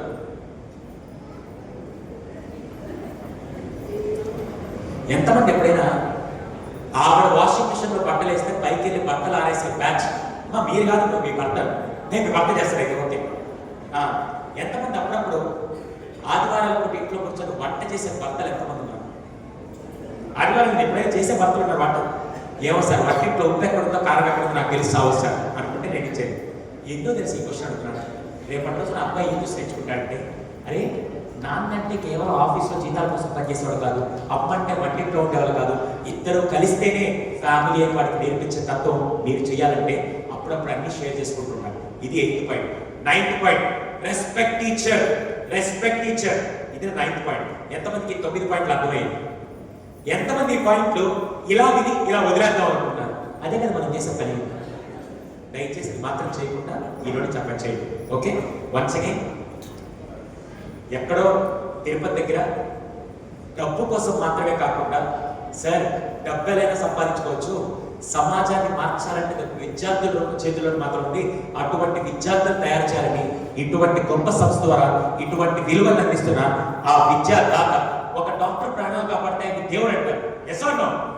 ఒక సోల్జర్ దేశాన్ని కాపాడితే ఆయన దేవుడు అంటారు. అటువంటి వ్యక్తుల్ని సమాజానికి అందిస్తున్న విద్యాదాత నాకు తెలిసి జయచంద్ర గారికి స్పెషల్గా నేను థ్యాంక్స్ చేస్తూ, అట్ ద సేమ్ టైం ఆయన అనుకుంటే మాత్రమే కుదరదు. ఆయన ఒక రాజు అయితే రాజు ఒక్కడే పనిచేస్తే కుదరదు. మంత్రి, సేనాధిపతులు, సైనికులు అందరూ కలిసి పనిచేయాలి. ఇంతకీ ఆ మంత్రులు ఎవరంటే వైస్ ప్రిన్సిపల్స్ అయితే సైనికులు, సేనాధిపతులుగా పనిచేస్తున్న టీచర్స్ అందరూ కలిసి ఈ సంస్థని అద్భుతంగా నిలబెడుతున్న ఆ ఉపాధ్యాయులందరికీ శిరస్సు నుంచి బాగా వేస్తున్నారు. Thank you so much for your valuable contribution. ఒకవేళ వాళ్ళు ఎంత చేయాలన్నా కూడా ఒకవైపు వాళ్ళుంటే రెండో వైపు ఒక సపోర్ట్ చేయాలి. వాళ్ళు ఎవరంటే ఎవరు? సార్ ఈరోజు ఈ కార్యక్రమం నిర్వహిస్తారు. ఎన్నో వాళ్ళు చేస్తుంటారులే, ఎందుకు మనం ఇంట్లో కూర్చొని ఉండాలని చెప్పి ఇంట్లో ఆగిపోయిన వాళ్ళు కొంతమంది అయితే, ఒరే ఆయన కష్టపడి ఇంత ప్రోగ్రామ్ చేస్తాడు, వచ్చి కూర్చొని విందాం, ఒక్క పాయింట్ పిల్లల జీవితాన్ని మార్చుతుంటే ఉంటామని చెప్పి ఇటువంటి సంస్థకి సపోర్ట్ చేయడానికి నిలబడిన ప్రతి పేరెంట్, ఈ రోజు ఇక్కడికి విచ్చేసిన ప్రతి పేరెంట్కి శిరస్సు వచ్చి బాగా పేరు. Thank you so much for your support. లేకపోతే ఆయన హాల్ బుక్ చేయగలుగుతాడు, ఆయన నన్ను తీసుకురాగలుగుతాడు, ఆయన అరేంజ్మెంట్స్ అన్ని చేయగలుగుతాడు, కానీ ఈ ప్రోగ్రామ్ హిట్ అవ్వాలంటే దానికి ఎవరు రావాలి తెలుసు? సో నిజం చెప్పాలంటే సార్ పేరెంట్స్ అందరూ వచ్చారా, కొంతమంది మిస్ అయ్యారు. మనసులో మాట్లాడారు చాలా తక్కువ. మీ ఎక్స్పెక్టేషన్ వేరు కదా. వాళ్ళందరూ ఏముంది సండే కదా అని చెప్పి అనుకుంటుంటే, సార్ మా జీవితంలో మాకు పిల్లలే ముఖ్యం సార్, పిల్లల కోసం ఏ విషయానికైనా మేము ముందుంటామని మీరు అందరూ వచ్చారు కాబట్టి అందుకే అది huge respect for you people. Thank you so much for your contribution as well. Once again దయచేసి ఈ పాయింట్స్ అందరూ ఇంప్లిమెంట్ చేస్తాను మనస్ఫూర్తిగా కోరుకుంటూ, వీలైనంత వరకు వాళ్ళలో ఈ విషయాన్ని మీరు కనుక చేయగలిగితే ఖచ్చితంగా మీ పిల్లలు గొప్ప విలువలతో సమాజంలో గొప్ప వ్యక్తులుగా మారుతారని మనస్ఫూర్తిగా కోరుకుంటూ, మీ పిల్లల్ని ఆశీర్వదిస్తూ, ఏదన్నా ఒకవేళ ఏదైనా చెప్పడంలో పాయింట్స్ ఏదైనా తప్పు చెప్పి మీ మనోభావాలు దెబ్బతిని ఉంటే నేనేం పట్టించుకోను, నేనే పెద్ద ఫీల్ అవ్వాలి. ఎందుకంటే చెప్పాల్సిన బాధ్యత నాది. నేను ఇది ఎవరు చెప్తున్నారంటే నాలో రెండు క్వాలిఫికేషన్స్ ఉన్నాయి. ఒకటి, 14 సంవత్సరాల నుంచి రోజుకి తక్కువ సెషన్కి వెళ్తే 3,000-4,000 మంది విద్యార్థులతో ఇంటరాక్ట్ అవుతా, కౌన్సిలింగ్ సెంటర్లో కూర్చోంటే మినిమం 10-15 కౌన్సిలింగ్ చేస్తూ ఈ మానసిక సమస్యల మీద వర్క్ చేస్తున్న డాక్టర్ని కాబట్టి, పిల్లల మీద రీసెర్చ్ చేస్తున్న డాక్టర్ని కాబట్టి ఆ సైకాలజిస్ట్గా నేను చెప్తున్నాను. నేను ఈ వృత్తిలో 14 ఏళ్ళ నుంచి ఇప్పటిదాకా 21 world book of records, 74 national awards గెలుచుకొని ఈ మధ్య అరుదైన సత్కారం ఏంటంటే మొట్టమొదటి సైకాలజిస్ట్ తెలుగు వాళ్ళలో పేరెంటింగ్ లో ఇంత ఎక్స్పర్ట్ అయ్యానని, సైకాలజీకి ఎక్స్పర్ట్ ఉన్నానని చెప్పి రేపు ఉగాదికి అమెరికా వాళ్ళు చేసుకున్న ఈవెంట్ లో నన్ను ముఖ్య అతిథిగా ఇన్వైట్ చేస్తే రేపు 18 వాళ్ళు యూఎస్ఏ వెళ్తున్నారు. ఇంత అనుభవం ఉంది కాబట్టి నేను చెప్తున్నాను తప్ప, లేకుంటే నాకు చెప్పే హక్కు లేదనుకుంటే మాత్రం ఇలాంటి క్లాస్ ఎప్పుడు కండక్ట్ చేయండి. Only as a psychologist, as a parent, నేను నా ఇంట్లో పేరెంట్ని ఇప్పుడు మీకు చెప్పే 9 పాయింట్స్ నేను నా ఇంట్లో అప్లై చేస్తాను. నేను మా పాపని ఇంటర్నేషనల్ స్కూల్లో చదివించట్లా, నార్మల్ స్కూల్లో చదివిస్తూ ఆ టీచర్లు ఎప్పుడు ఏదైనా చేసినా సార్ నేనున్నా, ఏం కావాలి చెప్పండి అని నేను రెస్పెక్ట్ ఇస్తుంటే నా కూతురు చూసి నన్ను నేర్చుకుంటుంది. నా కూతురికి ప్రభాస్ హీరో అవ్వకూడదు, అల్లు అర్జున్ హీరో అవ్వకూడదు, నేను హీరో అవ్వాలని చెప్పి నా కూతురు ముందే అలా పెట్టుకుంటాను. దయచేసి మీరు అలాంటి హీరోస్ అవ్వాలని మనస్ఫూర్తిగా కోరుకుంటాను. Thank you so much. Wish you